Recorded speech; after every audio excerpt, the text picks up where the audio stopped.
Chapter 238. After Yan He left, the sky gradually darkened. Lin Shuanghe was also about to leave. Before he left, he reminded Xiaoju. Remember to feed Sister He the medicine. After she drinks it, she should wake up soon. I'll come again tomorrow. Huaijin, don't worry too much. After sending Lin Shuanghe away, He Sui and He Yinsheng were also worried about He Yan. However, Xiaoju was guarding He Yan's bed, so they could not enter. He Sui pulled He Yinsheng away. The medicine in the bowl gradually cooled down. Xiaoju helped He Yan up and carefully fed her a spoonful of medicine. The medicine flowed down the corner of He Yan's mouth. He quickly put down the bowl and wiped the medicine stains on He Yan's lips with a handkerchief. He frowned slightly. He Yan's face was still pale. She had always been magnanimous and always had a smile on her face. Even if she was seriously injured, she would still joke and tell the people around her not to worry. This was the first time he saw her in pain even in her dreams.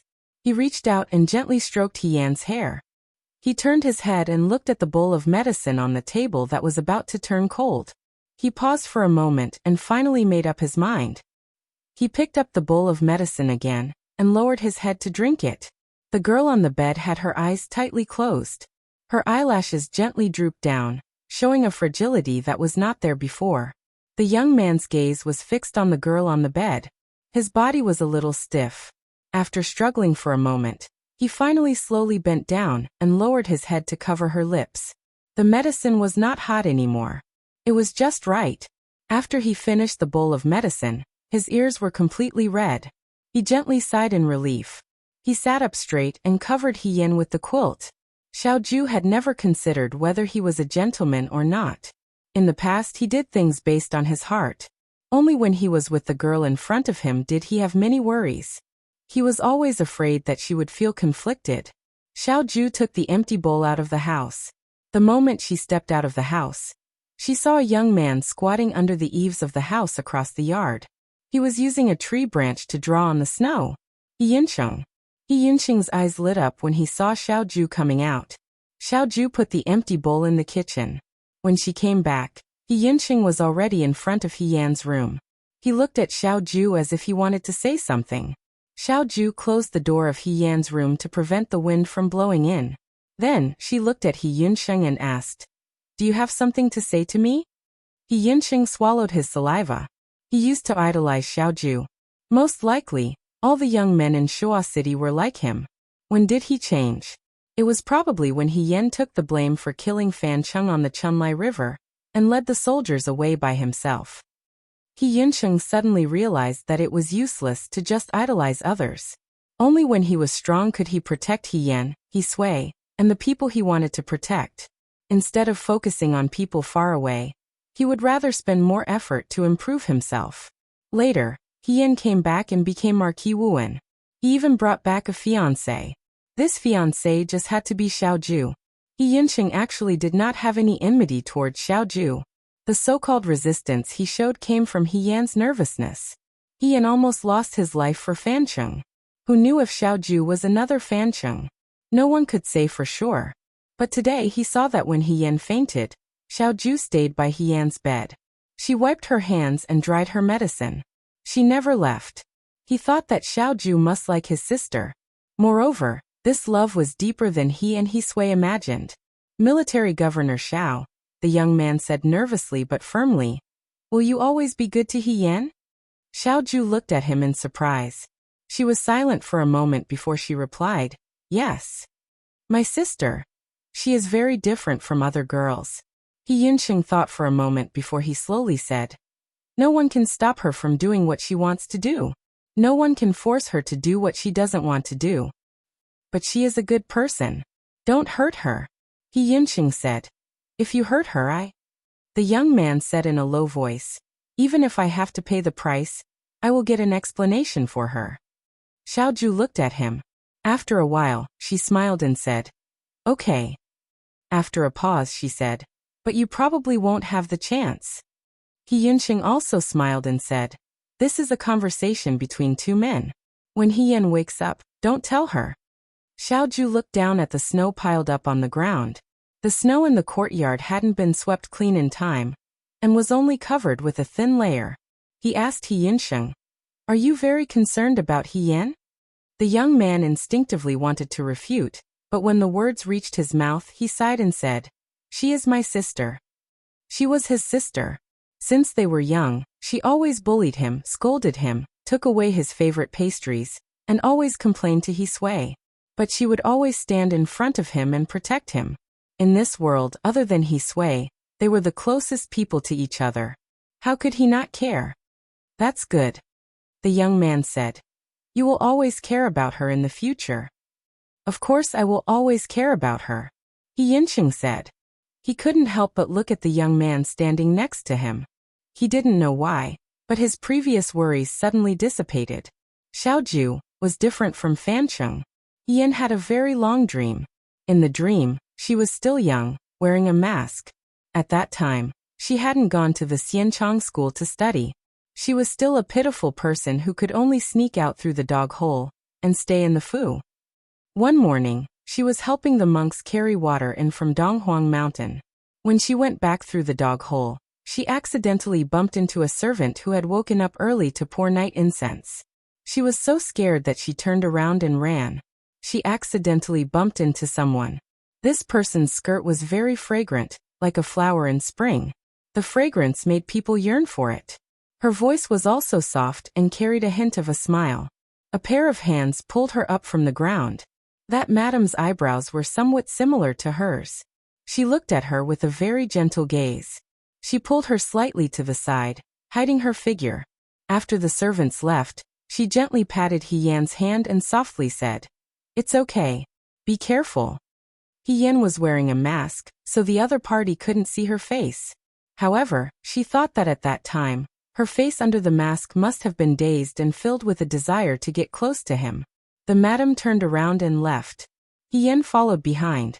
She wanted to call her mother, but she didn't know why she couldn't catch up to her even though she was so close. She watched as the madam walked further and further away, until she disappeared from her sight. She fell to the ground in a sorry state. Her heart was filled with grief and grievance. She couldn't help but cry loudly. Yan. Someone seemed to be calling her name by her ear. Yan opened her eyes and met Xiaoju's concerned gaze. She felt that her face was cold. She subconsciously reached out and touched it. It was actually covered in tears.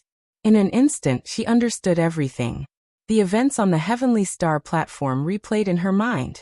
She closed her eyes and couldn't help but feel the overwhelming pain. My mother, she just said one word as tears rolled down her face. Yan originally thought that although she and Madame He were mother and daughter in name, there was no mother-daughter relationship. During those years when she longed for her mother's care, Madame He was forever missing. She didn't resent her, but she more or less complained. Even after her rebirth, she didn't know how to face Madame He again. Now she didn't have the chance. His Majesty allowed me to bury Madame He, Xiaoju said softly. Yan. He couldn't think of any words to comfort the girl in front of him. You don't have to endure it. If you want to cry, just cry. Cui Luo had come here once and told him the truth. Madame He had been preparing for this day for a long time. He Rufei did not feed her the poison. She hid the poison herself. Madame He was already prepared to die. With her body, she didn't have long to live. She asked Cui Luo for a token to go to the Heavenly Star platform. When the He family wasn't paying attention, she climbed out of the dog hole that He Yan dug and rushed to the Heavenly Star platform. She wanted to use her own life to give He Yan the last piece of evidence. The so-called deal with Xiaoju was the last life-saving talisman she hid for He Xining. It was also the escape route she arranged for He Yan. Xiaoju had never cared about the tricks of a woman's backyard. However, Madame He's method wasn't very clever. She wanted to create the illusion that she was biased towards He Yan, but she couldn't help but care about He Yan. In the end, she didn't hesitate to sacrifice her own life to clear He Yan's name. If a mother didn't love her daughter, she wouldn't do this. But, if this was her last wish, he was willing to cooperate with her, and let her get a little bit of satisfaction from her plan. Madame He didn't have much freedom in her life. She rarely had the chance to decide her own fate. She couldn't decide her own birth, but she could decide her own death. She used her death to pave a future for her two daughters. Even if she couldn't see it. Yan choked and said, Xiaoju, I don't have a mother. I won't have a mother in the future. Although the word mother didn't exist many times in her life, as long as it existed, there might be a glimmer of hope. But Madam He had left. She wouldn't have a chance in the future. The so-called fantasy between mother and daughter could only be a fantasy forever. There was no chance for it to come true. God was so cruel that he didn't even give her this chance. She regretted that she didn't say more to Madam He when they were at Yuhua Temple. Xiaoju lowered his eyes and stared at her, feeling upset. Of course, he knew how sad He Yan was at this moment.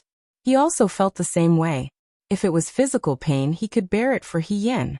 But no one could bear the pain of losing a loved one for her. What did she say to you in the end? He Yan asked. At that time, only Xiaoju was by Madam He's side. No one heard their conversation.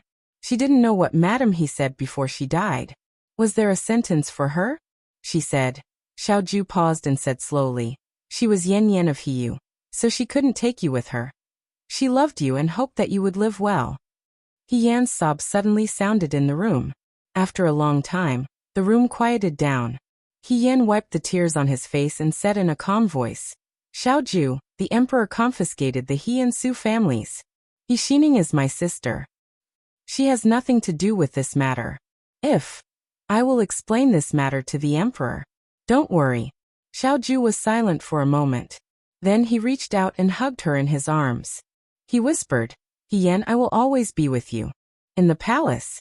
In Concubine Land's hall, the fourth prince was staring at the burning candles in a daze. Did you come here just to be in a daze? Concubine Land's words pulled Guangshua back from his thoughts. Guangshua came back to his senses and said, Mother, I was just thinking about what happened on the Heavenly Star platform today. What happened today shocked the whole of Dawei. That General Fei Hong was actually a woman. Who would have thought? Guangshua still couldn't believe it when he said this. It turns out that women can also fight and become great generals.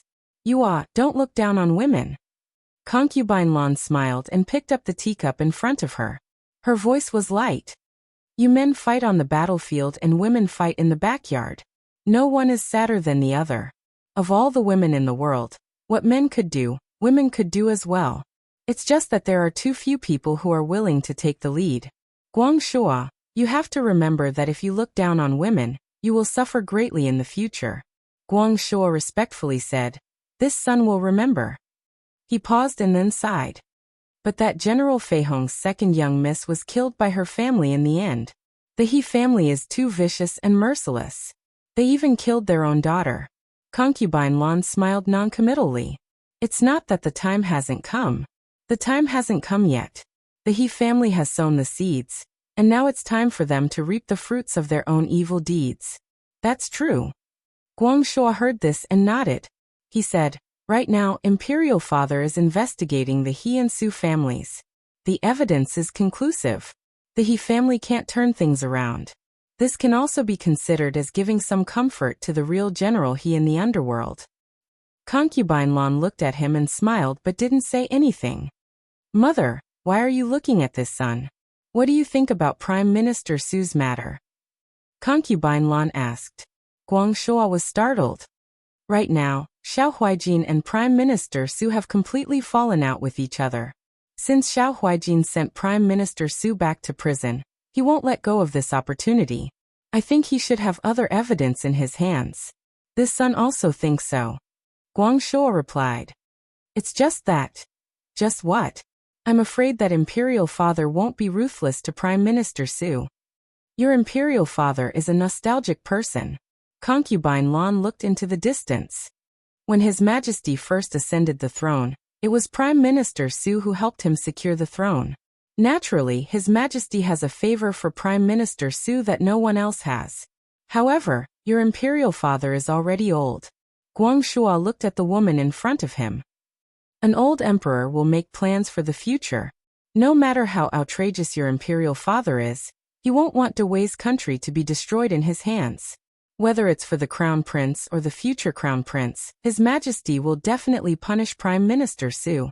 Guangshua, since you want to fight, you should fight for Xiao Huaijin. The way to deal with people is like the way to use soldiers. The best way is to attack the heart. Xiao Huijin is trying to redress his father's grievances. If you add flowers to the brocade at this time, it will be like sending charcoal in the snow.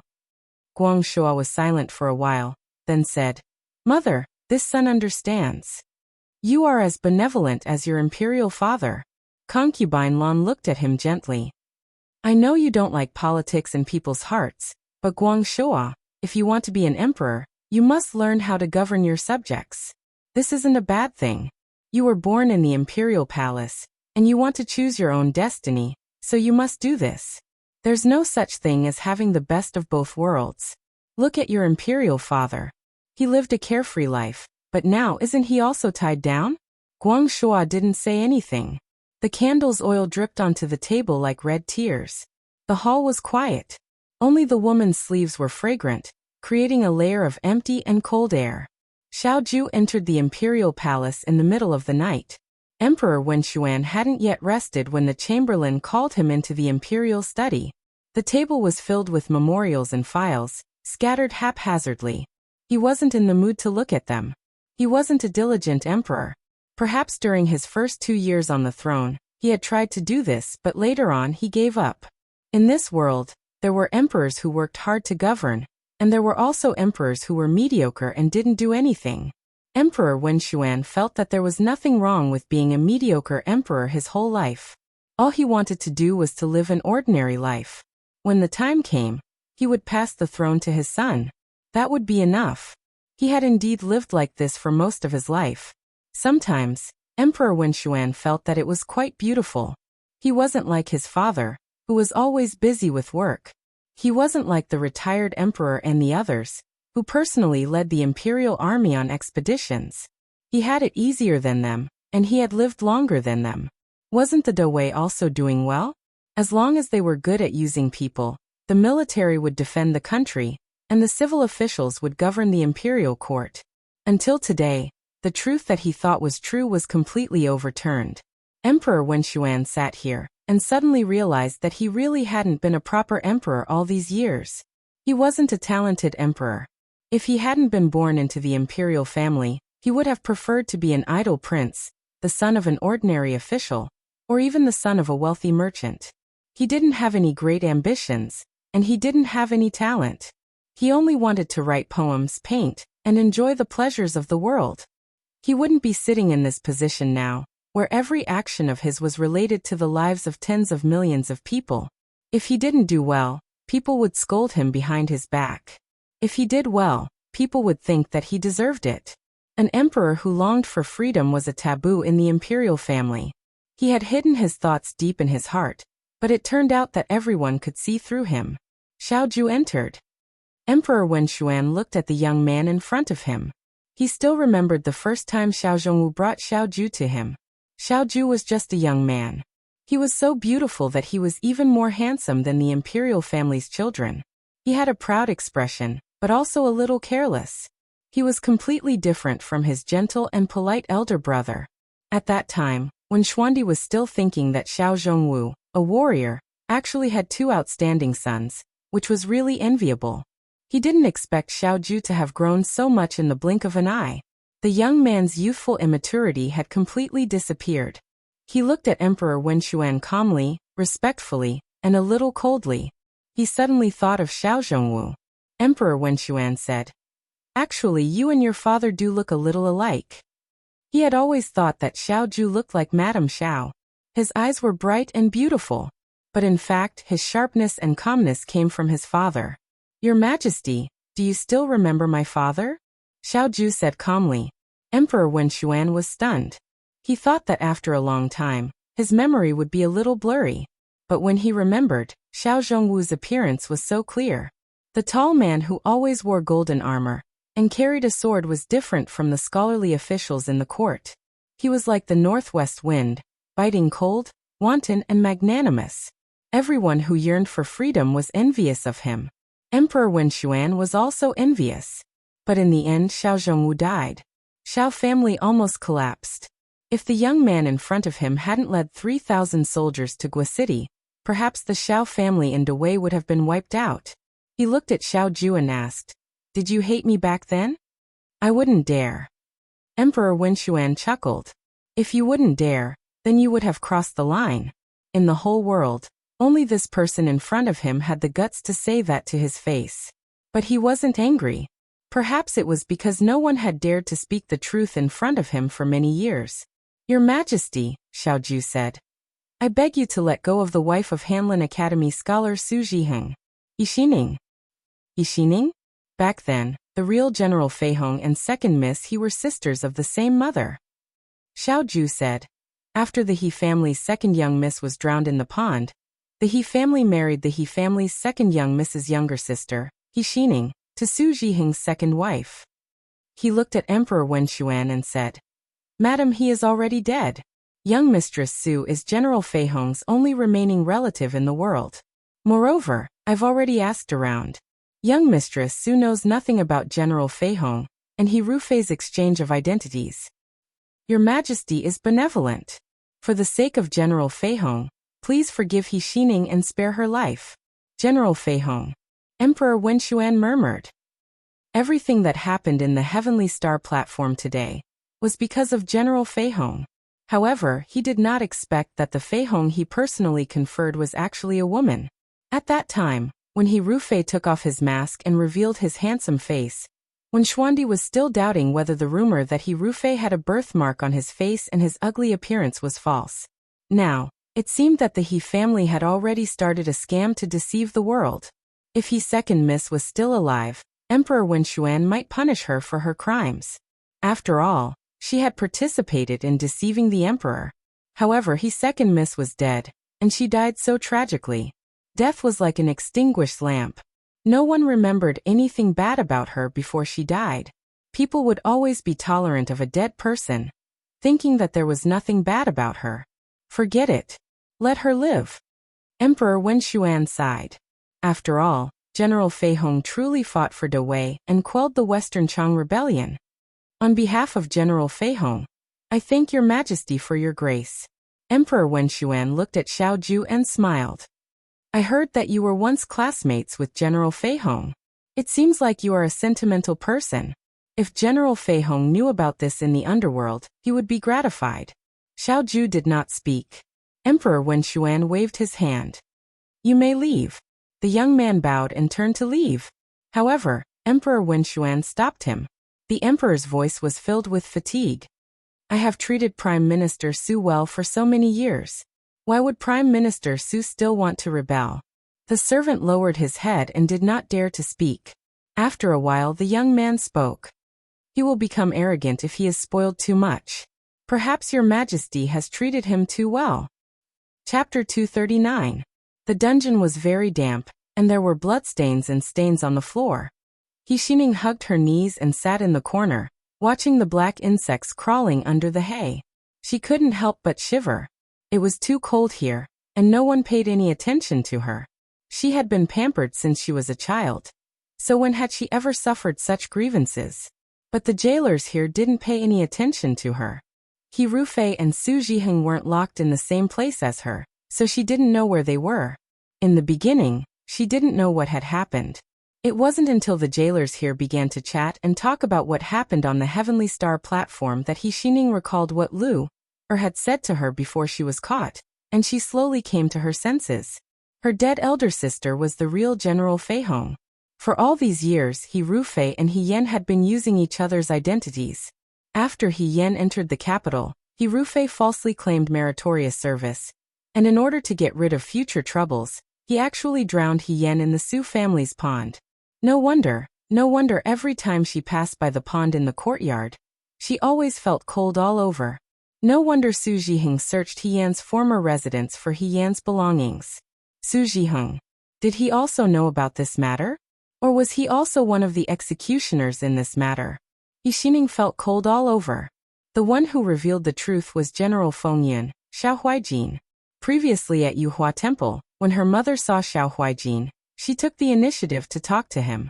Thinking of He Heir's wife, He Xining felt a burst of heartache. Did He Heir's wife also know about this matter from beginning to end? When eldest uncle made this request, didn't father say anything to stop it? He Rufei ordered He Yan to be drowned. Did father know about it but didn't say anything? Or was he completely unaware? He Xining hoped it was the latter, but in her heart, she felt it was very likely to be the former. She leaned against the wall weakly. Looking back on half of her life, she felt like it was a joke. The father that she thought loved her dearly turned out to be a person who could disregard the kinship of his own flesh and blood for the sake of benefits. She thought that she had married the ideal husband, but it turned out that her big brother, who she thought was awe-inspiring and could bring protection to the family, was actually an imposter who only knew how to seize other people's merits and use the power of others to intimidate others. In the end, her family was broken up. Her mother was gone, and her elder sister was long gone. She was all alone here, and her heart was filled with desolation. The crime of deceiving the monarch was punishable by death. Xining sobbed softly. Forget it, death was death. There was no one in this world that she was reluctant to part with. Being able to reunite with his family after death was not necessarily a bad thing.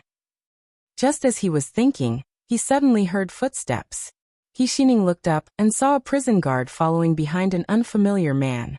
The two of them walked to Xining's cell door. The jailer opened the door and said to Xining, "Miss He, please." Xining was startled. "Where are we going?" "His Majesty is benevolent. He is grateful to General Fei Hong for his meritorious service in pacifying Western Chang, and died with injustice. Miss He is General Fei Hong's biological sister, so His Majesty is lenient. However, in the future he will be demoted to a commoner and will spare Miss He's life. From today onwards, Miss He does not need to stay here." Xining took a while to understand what the jailer meant. She slowly stood up and walked out of the door. She followed the two of them out of the prison. The night outside was dark. Her clothes were thin and she stood alone. She suddenly gained freedom, but she did not know where to go next. The He family and Su family were no longer here. The world was big, but there was no place for her to stay. Xining lowered her head and smiled bitterly. She muttered to herself, "Where else can I go?" "Miss He." Someone spoke from behind her. Xining turned around to look. It was the man who came with the jailer. He seemed to be a guard from some family. Xining said, "Miss He, if you don't have anywhere else to go, you can temporarily go to a place to hide." "Where?" Xining asked. "Your sister studied at the Xianchang school when she was young." The head of the Xianchang school, Wei Xianzhang, had a teacher-student relationship with your sister. After learning the truth, I sympathize with your sister's situation. If Miss He has nowhere else to go, you can go to Mr. Wei's house first. Mr. Wei often stays at the school, and only has his wife at home." Xining was stunned. After a while, she laughed self-deprecatingly and said, "So even after my sister's death, she is still protecting me." "Young master, please lead the way," she said. Now that the He and Su families were in trouble, she did not need to think to know that her former relatives and friends were afraid of getting into trouble, and avoided them like snakes and scorpions. If she went now, no one would dare to take her in. She had not thought of what to do next, but first, she had to find a place to sit down and thoroughly understand all the things that she did not understand. She really did not have anywhere else to go. Su Zhiheng and He Rufei, who were in prison, did not know that Xining had been taken out. They were detained separately to prevent the two of them from colluding. He Rufei could not see Su Zhiheng, and Su Zhiheng could not see He Rufei. However, this was a good thing for the two of them. If the two of them were really locked up together, they would probably fight on the spot. Su Zhiheng hated He Rufei for being a burden to him. He Rufei hated Su Zhiheng for being impatient to throw all the blame on him when something happened on the Heavenly Star platform. In the end, because of the benefits of the alliance, it was as fragile as paper. As long as the wind blew, the rain fell, and there was no need to tear, he would be unrecognizable. He Rufei sat in the corner of the prison. Even at this time, he did not give up. He was still thinking of a possible escape plan. Prime Minister Su's people would definitely not sit by and do nothing. If they wanted to save Su Jingfu, they might be able to help him as well. In the worst-case scenario, Su Jingfu would abandon the rook to save the king. However, he still had evidence of Su Jingfu's treason. How could Su Jingfu leave him behind to protect himself? How could it be possible? The incident on the Heavenly Star platform was really beyond his expectations. He did not expect that woman called He Yan to be so powerful. He also did not expect that Xiao Ju already had so much evidence in her hands. Step by step, she forced him to a point of no return. Yan. Thinking of that woman, Hirufei's eyes flashed with a trace of malice. What was the relationship between that woman and his dead cousin? Hirufei did not know. He did not see He Yan's heroic appearance on the battlefield, because when he returned to Shuajing, He Yan had quickly changed back to her female appearance. Therefore he only heard about the legends of General Fei Hong, and did not see it with his own eyes. From his point of view, the dead He Yan, his cousin, was merely a woman who appeared to be a bit stronger than ordinary women. When others said that General Fei Hong's skills were extraordinary, he did not believe it. When others said that General Fei Hong could fight against 10 people on the battlefield, he also did not believe it. The reason why he did not believe it was very simple. It was because he could not do it. If he could not do it, He Yan was a woman. It was even more impossible for her to do it. Until the sword duel on the Heavenly Star platform. Hirufei closed his eyes. A wave of frustration rose in his heart. If the real He Yan was still alive, would she be like this when she used a sword? But how could she still be alive? She definitely could not be alive. In the quiet prison, the sound of footsteps could be heard. Hirufei was locked in the innermost cell. He listened carefully. The footsteps were getting closer and closer until they stopped in front of him. The prison guard actually opened the cell door. Hirufei raised his head and looked at the person who came in. The young man in black coldly glanced at him. It was as if he was stingy to waste a second on him. He was standing, while Hirufei was sitting. It was as if he was showing that he was inferior. I wonder what military governor Xiao is doing here? Hirufei sneered. Don't tell me he is here to silence me? Without waiting for Xiao Ju to reply, he opened his mouth again. Actually, I don't understand. How did military governor Xiao find out about this matter? If it was Su Jiheng who leaked the information to Mother Qin, then Xiao Ju immediately guessed the reason. Furthermore, she had already started to collect evidence. Hirufei could not understand even if he thought about it now. After all, putting everything else aside, if he told others that General Fei Hong is a woman, they would only think that he was spouting nonsense. Why did Xiao Ju know about it? The young man looked at him indifferently and said coldly, How do you think I found out? I don't know. Hirufei stared at the person in front of him and suddenly smiled. He leaned against the wall and said slowly, I heard that you and my dead sister went to school together. Let me think, maybe you had an affair with her. Are you treating me like this because you want to stand up for my sister?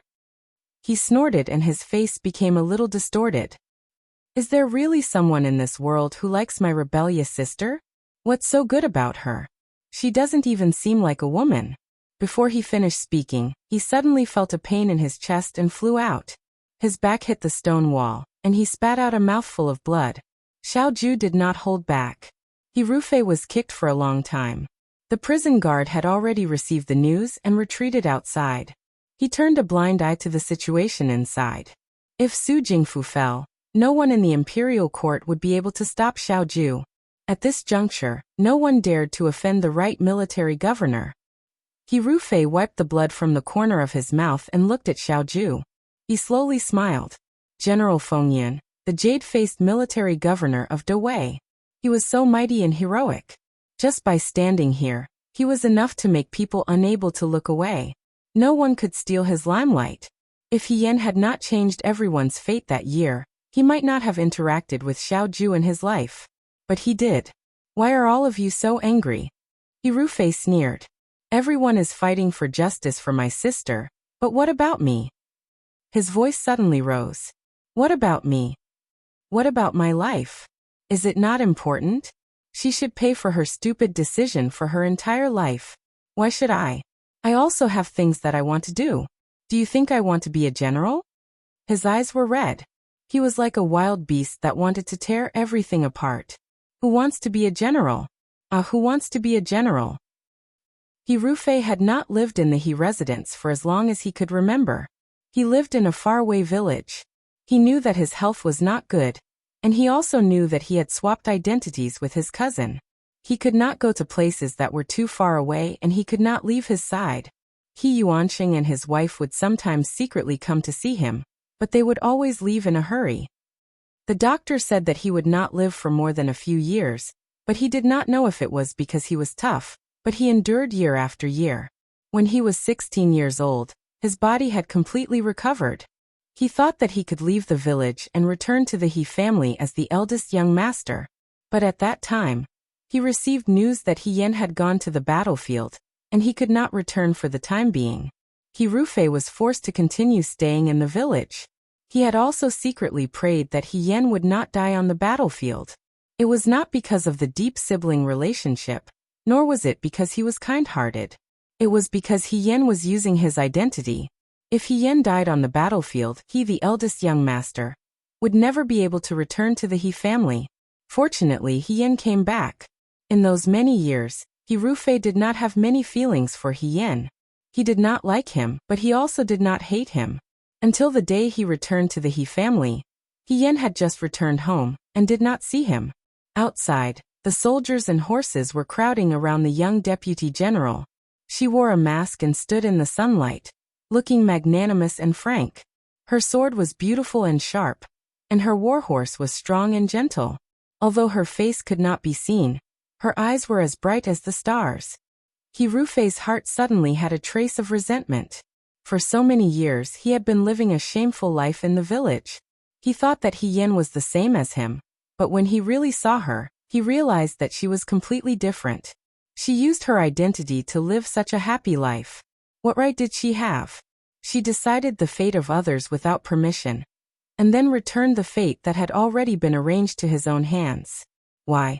He Rufei's heart was very complicated.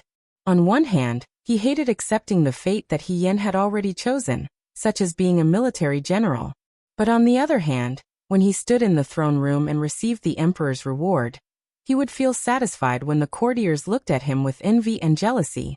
But this kind of satisfaction humiliated him because He Rufei was very clear that the praise and good name belonged to He Yen, and not to him.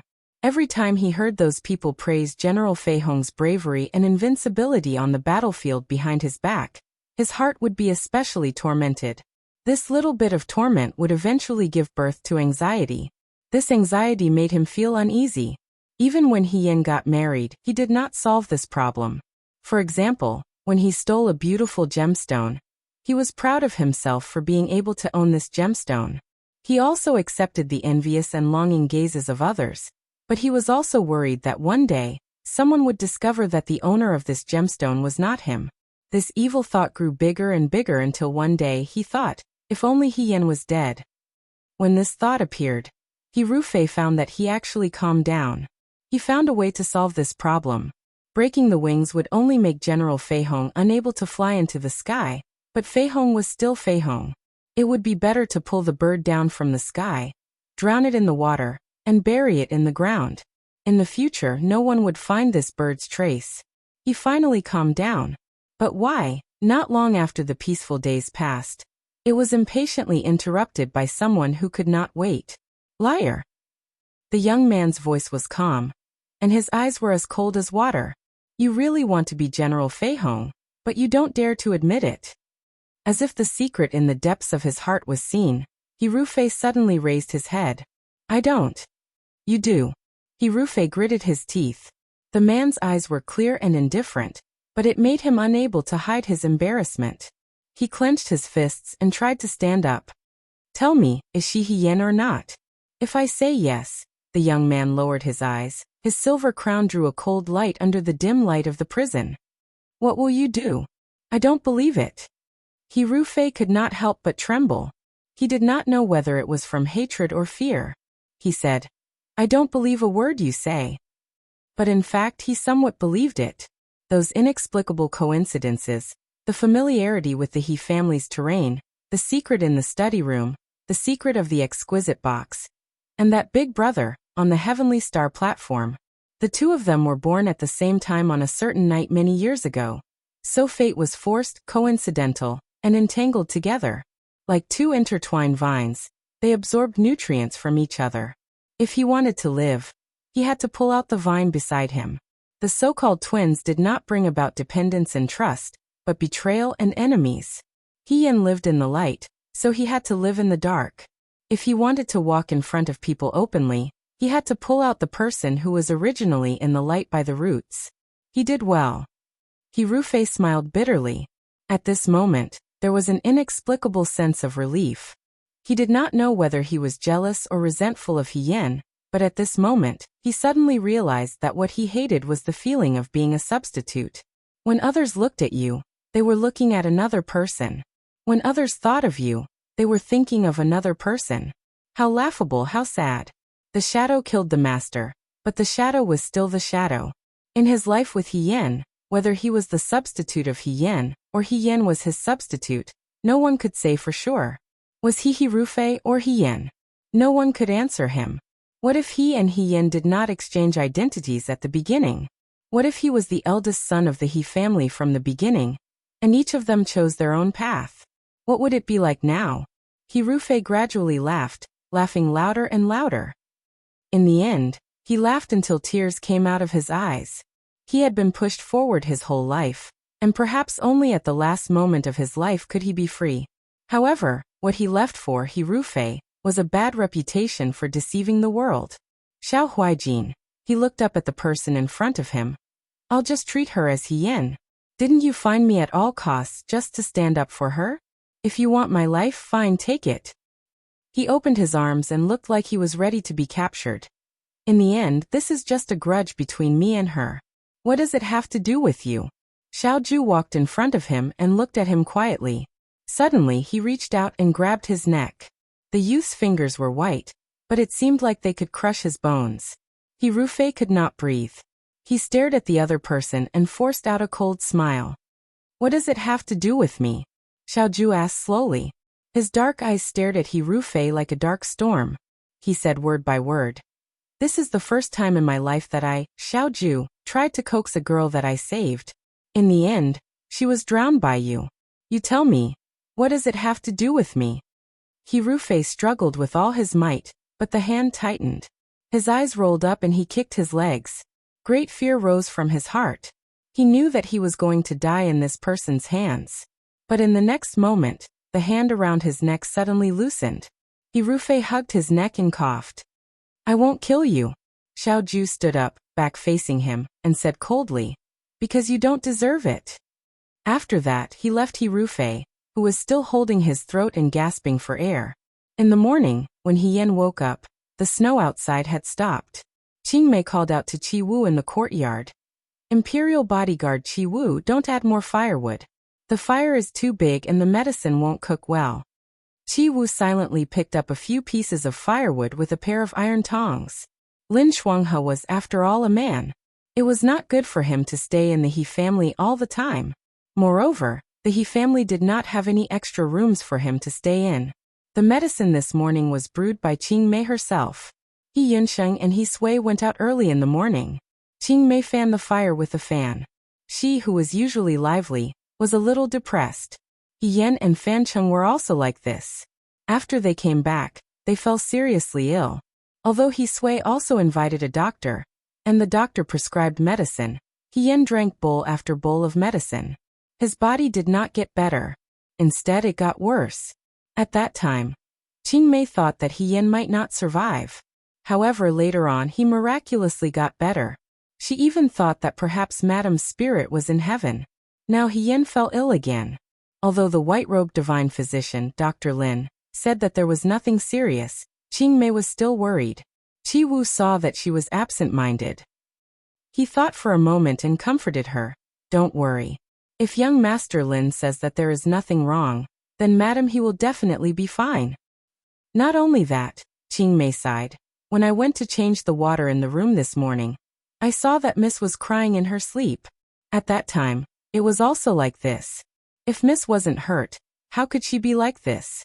Yesterday, didn't Miss Tianqing Platform and General Fei Hong have a sword duel? How could it be like this? Imperial bodyguard Qi Wu, do you know what happened? Qi Wu shook his head. Regarding He Yan, there were too many incomprehensible and suspicious points about him. However, since Xiaoju didn't allow them to investigate, they naturally wouldn't deliberately investigate. Master and young master were also very worried yesterday. They really hope that Miss will get better soon, Qingmei said. The two of them did not deliberately lower their voices, and He Yan's hearing was outstanding, so he heard their conversation clearly. She was stunned for a moment. The woman in her dream had completely disappeared from her sight. The stove in the room was burning brightly. Beside the table, there was a small white porcelain bowl. The small bowl was filled to the brim with candied fruits. The candied plums were bright red and sweet. She slowly reached out and picked one up. She looked at it for a while before putting it into her mouth. It was so sweet that it made her mouth bitter. Qingmei pushed the door open with the medicine. When she saw that He Yan was awake, she was startled at first. Then she smiled happily. "Miss, you are awake. Do you feel unwell?" "I'm fine." "That's good." Qingmei put the medicine bowl on the table. She glanced at the small bowl of candied plums and smiled. "Military Governor Xiao asked this servant to put it here. He said that the medicine brewed by Dr. Lin is bitter. Miss, after drinking the medicine, remember to keep 2 in your mouth." He Yan lowered her head and smiled. "Okay." Qingmei felt that He Yan was a little strange, but she couldn't tell what was wrong. She could only move a stool to sit in front of the bed and nagged him not to catch a cold. Sunlight shone in from the window and the room was inexplicably lively. He Yan looked out of the window. As she looked, she lowered her head and covered her eyes with tears. Everything was over. Chapter 240. General Fei Hong's case caused a huge uproar in the entire Shuo capital. The soldiers and commoners who had received General Fei Hong's favor went to the palace to beg for the truth to be investigated. General Fei Hong had a good reputation among the soldiers and commoners. Once the truth came out, the He and Su families were angered. Emperor Wen Xuan handed the case to the Supreme Court. In a few days, He Yuanliang couldn't take it anymore and revealed the truth. The officers and soldiers also found a lot of evidence of He Rufei and the Wutua people in the He family. After this case, the He family deceived the monarch, falsely claimed meritorious service, colluded with the enemy and committed treason. Other than General Fei Hong's sister He Xining, all of them were sentenced to death. The main culprit, He Rufei, was sentenced to death by 1,000 cuts. He was sent to the city to be cut 120 times and beheaded. As for the Hanlin Academy scholar Su family, other than Su Zhiheng, all the men were exiled and the women were not enslaved. This case was solved very quickly. After hearing the result, the commoners all clapped their hands and said that the He and Su families deserved it. The day before the execution, Su Zhiheng looked at the rancid food in front of him and didn't want to eat. It was his last meal on the road to the Yellow Springs. The other prisoners had food and wine, but he had nothing. This was because even the jailers felt that Su Zhiheng's actions were too cruel and heartless. There were many people who had received General Fei Hong's favor. Now, even if it was for the dead General He, there were many people who didn't want Su Zhiheng to have an easy time. The jailers mocked him. "Why aren't you eating? After today, you won't be able to eat anymore. I advise you not to be so picky." Hearing this, Su Zhiheng became emotional. He rushed to the door and grabbed the bars. He looked at the jailers outside. "No, I won't die. I'll give you money. Help me find people and ask them to save me. I'll give you money." "Okay." The jailers smiled and looked at him. "Who do you want me to find?" "Find who?" Su Zhiheng suddenly froze. The He clan had already fallen along with them. He Rufei himself could not even protect himself. The colleagues who used to be on good terms with his clan had probably long avoided them, afraid that they would get into trouble. No one could save him. Su Zhiheng collapsed to the ground powerlessly. In his despair, he felt a great sense of unwillingness. He muttered, "Why? I didn't kill anyone. I didn't do anything." "You really didn't do anything?" A voice sounded from the darkness. Su Zhiheng suddenly looked up and saw a person slowly appear in front of him. His entire body was covered in a black cloak. At first he was overjoyed, thinking that someone had come to save him. But in the next moment his joy turned into fear, because that person took off the hood of his cloak, revealing his face. It was Marquis Wu He Yan. Su Zhiheng was startled and quickly retreated until he reached the foot of the wall. He said vigilantly, "Don't come over. Don't come over." The jailers had already left. He Yan looked at the embarrassed man. Su Zhiheng seemed to be very afraid of her. He stared at her as if he was looking at an evil spirit crawling out of hell, full of horror. Yan had never seen Su Jiheng like this. Whether it was the young man in green who pulled her out of the snow when she was 14 years old and helped her carry her bag with a smile, or the Su Jiheng who smiled warmly at her after she married him, they were completely different from the man in front of her, who was like a frightened bird with a twang of a bow. Even when He Wanru brought people to drown her, Su Jiheng did not appear from beginning to end. She had seen Su Jiheng in his glory days, the Su Jiheng who looked like a human, but the Su Jiheng in prison was actually like this. Yan was a little disappointed. Just like a general, if he died at the hands of an opponent who was on par with him, he would not regret it.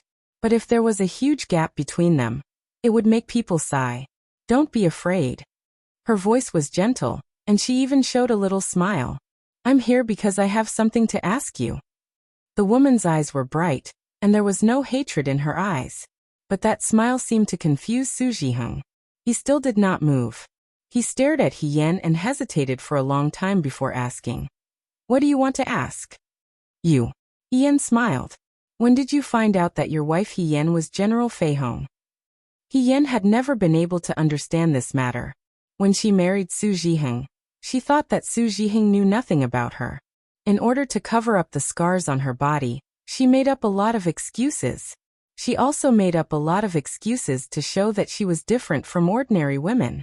It was not until the day she died that she found out from He Wanru that Su Jiheng had already known.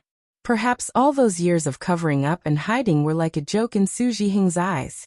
But when did he find out? Was it after she married into the Su family, before she married into the Su family, or even earlier? But if that was the case, why did he marry her? Su Jiheng looked at her evasively, and there was a trace of vigilance in his eyes. Why do you ask this? Who are you? I'm the one who can get you out of here, Yan said softly. Su Jiheng's eyes lit up. Get me out of here? He took a few steps forward, as if he was afraid of Yan. He looked at her through the iron bars and asked anxiously, Can you really get me out of here? Yan smiled and nodded. He hesitated for a moment, then slowly said, I already knew. When did Su Jiheng find out that Yan was General Fei Hong? In fact, it was not long after General Fei Hong returned to the capital. At that time, he was not a Hanlin scholar. Although the Su family was a scholarly family, the position of a Hanlin scholar was not something he could climb up to at his age. Most of the officials in the court were now Su Jingfu's students. Sometimes, talent was secondary to climbing up the ranks. If one did not have connections, sometimes they would not be able to succeed in their lifetime. When he was young, he was known as a child prodigy. As he grew older, people praised him too highly, and he also thought highly of himself. It was like a cage, and he unknowingly trapped himself. Su Jiheng was temporarily blocked in his official career, and his heart sank. Madame Su saw that he was depressed and thought that with his age, it was time for him to find a marriage. Madame Su was also an astute person. After picking and choosing, she picked General Fei Hong's cousin, the second young miss of the He family. This second young miss's health was not good when she was young, so she was sent to a farmstead to recuperate early on. She also came back not long ago. Madame Su's plan was very good. Becoming in-laws with this new noble of the court would be beneficial to Su Jiheng's official career. However, at that time, Su Jiheng was not the best choice for the He family. After all, there were too many talents of the right age in the capital. Because of her relationship with the He family's eldest son, the He family's second young miss was in high demand. There were many people who wanted to marry her. Madame Su took Su Jiheng to the He family's invitation. Although they said they were guests, they were actually just looking at each other. At that time, he went to the He family for the first time. Coincidentally, a servant poured tea on him, so he went to a dark room to change his clothes. He didn't expect that not long after he went in, someone would come in before he could come out. Su Jiheng didn't know whether to advance or retreat. There were two people who came in, and they didn't seem to notice that he was behind them. Someone spoke. It was a woman's voice, clear and pleasant. Eldest brother, what is eldest aunt doing? She actually invited these young masters to her home. There are so many young masters. Don't tell me you don't like any of them? A man's voice answered her. Su Zhiheng almost immediately understood that the people talking outside were probably the He family's second young miss and his eldest brother, He Rufei. He should have immediately stood up and apologized, but for some reason, not only did he not move, he also tried his best to hold his breath so that he could hide better. Now that he thought about it, the deep meaning of fate had already begun to appear at that moment. Su Zhiheng heard a secret. Eldest brother, you're in such a hurry to marry me off. Could it be that you're afraid that I'll tell others that we've swapped identities and that I'm General Fei Hong? The woman said. I already said that I won't say anything. Since I've hidden it for so many years, I'll keep hiding it. That's not the case. The man's voice had a hint of impatience. At your age, an ordinary woman should be married. He Yin, you're just living the life you should be living. Behind the screen, Su Zhiheng covered his mouth in horror. What did he just hear? What swapping identities? What He Yin was General Fei Hong? He pinched his arm hard. The pain from his arm reminded him that this wasn't a dream. Su Zhiheng didn't listen to what the siblings were arguing about at the back. It wasn't until the two people left that Su Zhiheng slowly stood up and looked at the closed door. He wasn't stupid. In fact, he was quite smart. With just a few words, he figured out the ins and outs of the matter. He was shocked by the He family's audacity and He Yan's outstanding methods. But more than that, he found an opportunity. A gift from fate. Therefore, he tidied up his clothes and returned to the banquet table. He looked at the He family's second daughter, who had arrived late, and revealed a gentle and refined smile. Su Zhiheng found He Rufei. He Rufei looked at him with an unfathomable expression. Eldest Master Su wants to marry my sister? Su Zhiheng smiled and said yes.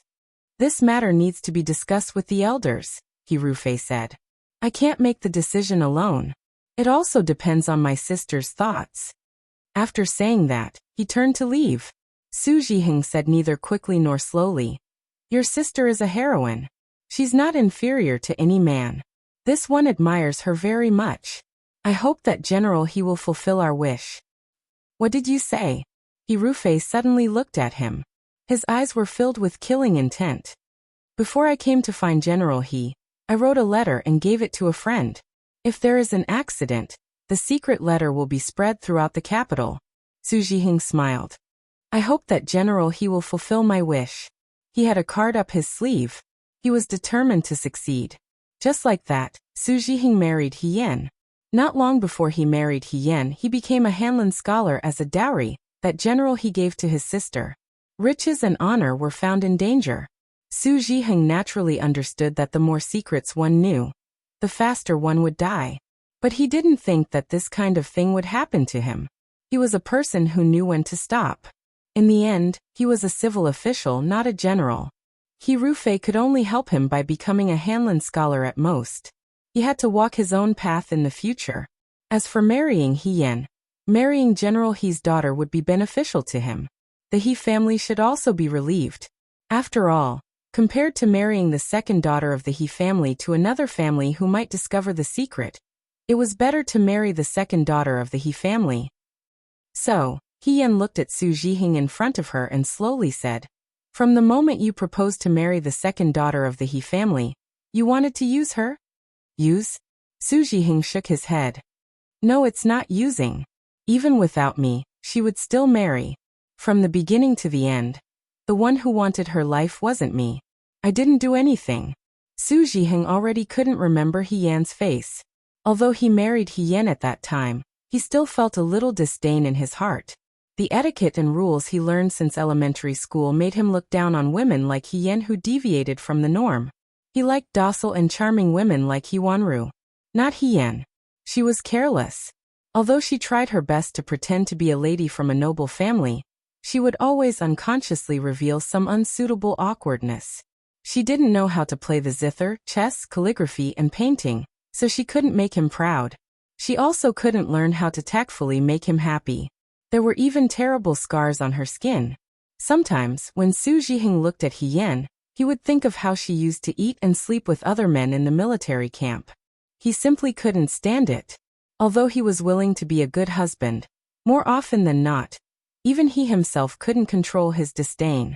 Fortunately, these days soon came to an end. The He family sent a bowl of medicine. After He Yan drank it, she became blind. In fact, at that time, when Su Zhiheng was sitting in the next room and watching He Yan drink the medicine, he felt a little sympathy. The He family's actions were too ruthless. Moreover, if he brought a blind mistress out, what would others say about him behind his back?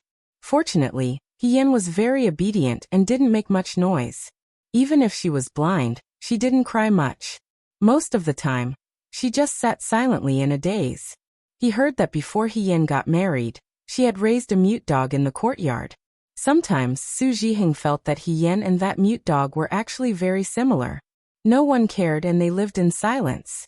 If that was the case, it would be fine. But she worked too hard. She worked so hard that even if she was blind, she still made the He family feel threatened. As a result, she died in the hands of He Wanru in the Su family's pond. I didn't use He Yan. He tried hard to explain. I was protecting her. It's all He Rufei's fault. It's all the He family's fault. He Yan stared at Su Zhiheng and asked, "Other than at the He family, have you seen the He second miss?" Su Zhiheng was stunned and subconsciously shook his head. No. The first time I saw the He second miss was at the He family's residence. He had already forgotten. This was to be expected. He Yan found that when she faced Su Zhiheng now, she was very calm. Perhaps when she faced Su Zhiheng back then, she always thought that she was facing the young man in green that she met on the hunting field. But it turned out that perhaps from the beginning, they were two different people. For Su Zhiheng, He Yan was just an exchange product based on interests. What was important was this identity, not the name or the person. As long as he could become a Hanlin scholar, it didn't make any difference whether he was He Yan or He Xining.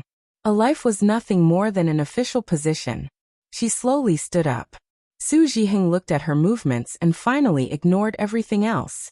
He grabbed the fence and asked, "I've told you everything I know. Can you get me out of here now?" His eyes were full of desire, just like when he stumbled upon the He family's secret and wanted to use it to add glory to his official career. He Yan bent down slightly and looked into his eyes. "I lied to you." Su Zhiheng was stunned. "I didn't do anything.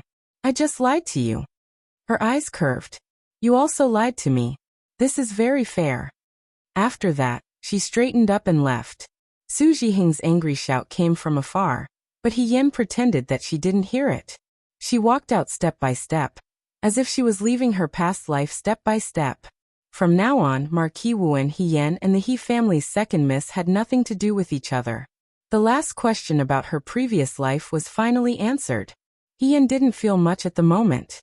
It was as if these people and these things couldn't withstand the waves in her heart anymore. It was just that, her heart was empty. A person stood at the gate outside the prison with his back to her. His posture was as straight as the sword at his waist. He was looking sideways at the snow piled up under the eaves, revealing a beautiful silhouette. He Yan stood in place and looked at the back of the person. Unknowingly, her heart slowly filled up. It was as if the emptiness that she couldn't step on finally had a sense of reality at this moment.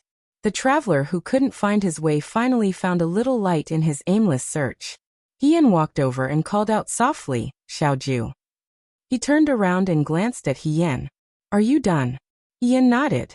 Tomorrow was the day of the execution. There was nothing left to say between her and He Rufei, and between He Yuansheng and his wife. However, she still wanted to know when Su Zhiheng found out about her identity.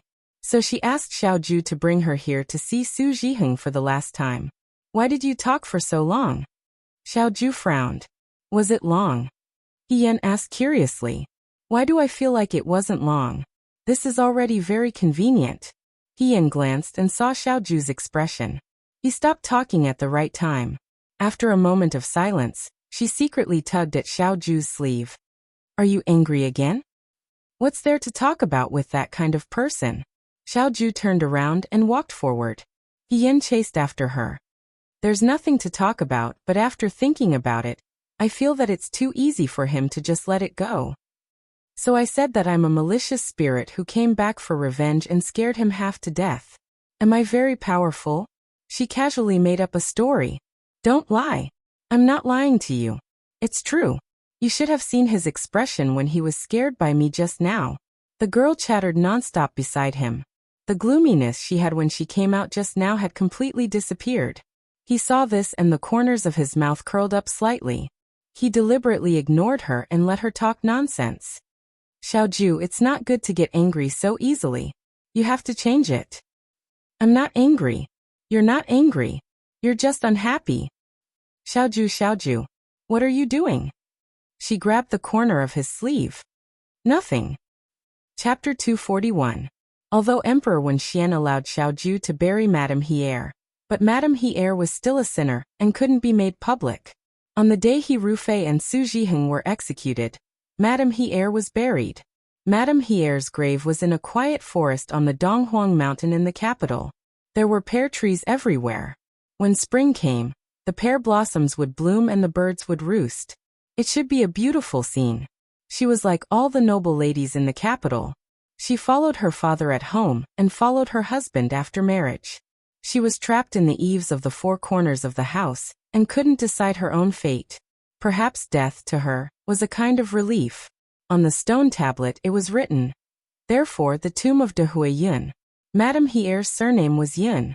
Now that she had passed away, Yin ordered people to carve this stone tablet. He thought that even if she died, Madame Hier wouldn't want to have any entanglements with the He family. She squatted down in front of Madame Hier's grave and gently touched the words on the tablet. She whispered, "If there is an afterlife, mother, please don't be a woman. If you must be a woman." She smiled. "Let me be the mother, and mother be the daughter." The mother and daughter were not fated to be together in this life. They didn't even have a good conversation. And from today onwards, in this world, there was no one other than Xiaoju who knew that she was Hiyen. Xiaoju stood a few steps away. Madame He's identity was sensitive. Xiaoju buried Madame Hier at this time. She was already spiteful by the imperial censors. A woman's voice sounded behind him. "You." Hiyen turned around and saw He Xining in plain clothes. He Xining looked a lot more haggard. She used to be a beautiful girl, but now she was as thin as a skeleton. Her eyes were red and swollen, probably because she had been crying for a long time. When she saw Hiyen and Xiaoju's faces clearly, she was stunned and stood there uneasily. After a while she said, "Military Governor Xiao, Miss He." "Su." Hiyen suddenly stopped. "Miss He." Su Zhiheng was already dead. There was no Su family, and there was no eldest Madame Su. He Xining's gaze fell on the tombstone in front of the grave. In an instant his voice choked. "Is this my mother?" Hiyen nodded slightly. He Xining took 2 or 3 steps forward and knelt down in front of the tomb with a plop. He hugged the tombstone and refused to let go. That day, an unfamiliar guard took her out of prison and sent her to the residence of Wei Xianzhang, the curator of the Virtuous Prosperity Hall. Wei Xianzhang stayed in the academy all year round, and only his wife and little granddaughter were at home. Madame Wei was very gentle with her, and was very sympathetic to her experience. After He Xining settled down in the Wei family, she gradually pieced together the whole story from the mouths of the servants. It was no different from what she had imagined. The incomprehensible things of the past had all been answered. Why was the masked big brother always so cold to her, and why was the big brother, who took off the mask, so patient and gentle to her? It was because the masked big brother was actually the dead big sister. She thought that the big sister, who was recuperating in the manor, was actually the real big brother. No wonder her big sister became blind not long after marrying into the Su family. How could there be such a coincidence in the world? It was just man-made. After her big sister passed away, her mother fell seriously ill and became depressed. It turned out that the truth was so terrifying and disgusting. What about her? Her big sister had already died, her mother had also left, the He family was no longer around, and the Su family was also scattered. She had been arranged by her biological father to marry Su Zhiheng. It turned out that she was also a substitute for her big sister, a substitute for the He family and the Su family. This marriage must not be broken. Now that she was alone, where could she go? What could she do? He Xining hugged the tombstone and cried bitterly. She hoped that Madame He was still alive. At least she had someone to rely on. But now, she really had no one to rely on. She suddenly thought of Hiyen, who was alone in the Su family back then. Was it the same? He was pushed into the abyss by his own family, and had no comrades to rely on by his side? He couldn't see the ugly expressions on people's faces, nor could he guess their sinister intentions. He was so lonely and pitiful. He looked at her crying sadly and hesitated for a moment. Finally he walked to Xining's side, bent down, and gently patted her back. She knew the feeling of being homeless better than anyone else. She understood very well how Xining felt at this moment. Xining cried for a long time before turning her head. Yan handed her a handkerchief. She took it and said, "Thank you." Then she looked at the tombstone and said, "This inscription." It was as if it was carved in the name of a child for a mother. "I ordered someone to carve it," Xiaoju said lightly. "Your big sister and I were classmates, so I carved the inscription on her behalf." Xining was stunned and whispered, "Thank you." She turned to look at the tombstone with a complicated expression. She really, even if she's not here anymore, she can still protect me at all times. She and Yan didn't actually spend much time together. Even if she vaguely guessed the truth at the time, she was more shocked than angry. But now, at a time when no one could help her, the warmth left behind by her elder sister's death was enough to make her feel a trace of comfort. Whether it was Wei Xianzhang or Xiao Huijin, it was because of Yan that they protected her so much. If only Yan was still alive. Xining suddenly wanted to know what kind of person Yan was. The only few times she had interacted with Yan was when she was wearing the mask. Later, when she returned to the Fu, Yan hurriedly got married. She didn't have the time and didn't have the opportunity to understand Yan. Xining thought that Yan must be a very good person to be able to make these people help her even after Yan's death. She shouldn't be as weak as he was. She shouldn't be able to find a way forward in despair. "What do you plan to do in the future?" Yan asked her. Xining came back to her senses and shook her head. She said blankly, "I don't know." She really didn't know how to move forward in the future. "Don't worry," Yan said softly. "You can think about it slowly. When you understand, you can do it." Xining smiled bitterly. "Can I still have a future? A woman who was once the wife of a criminal. A woman whose family betrayed the country. Even if she was lucky enough to survive, what could she do? She also wanted to die with her family, but when it came to it, she couldn't muster up the courage." "You can." The woman in front of her looked at her and said warmly, "You are the daughter of Second Madam He and General Fei Hong's sister. You can do what she can do." Xining subconsciously raised her head and looked at Yan. This woman. She had seen her at Yuhua Temple before, but at that time, she was attracted by Xiao Huijin beside her and didn't look at her carefully. However, Second Madam He and Yan had exchanged a few words. Speaking of which, Marquis Wuan in front of her was also fated to be with her elder sister. She also disguised herself as a man and entered the military camp. Her name was exactly the same.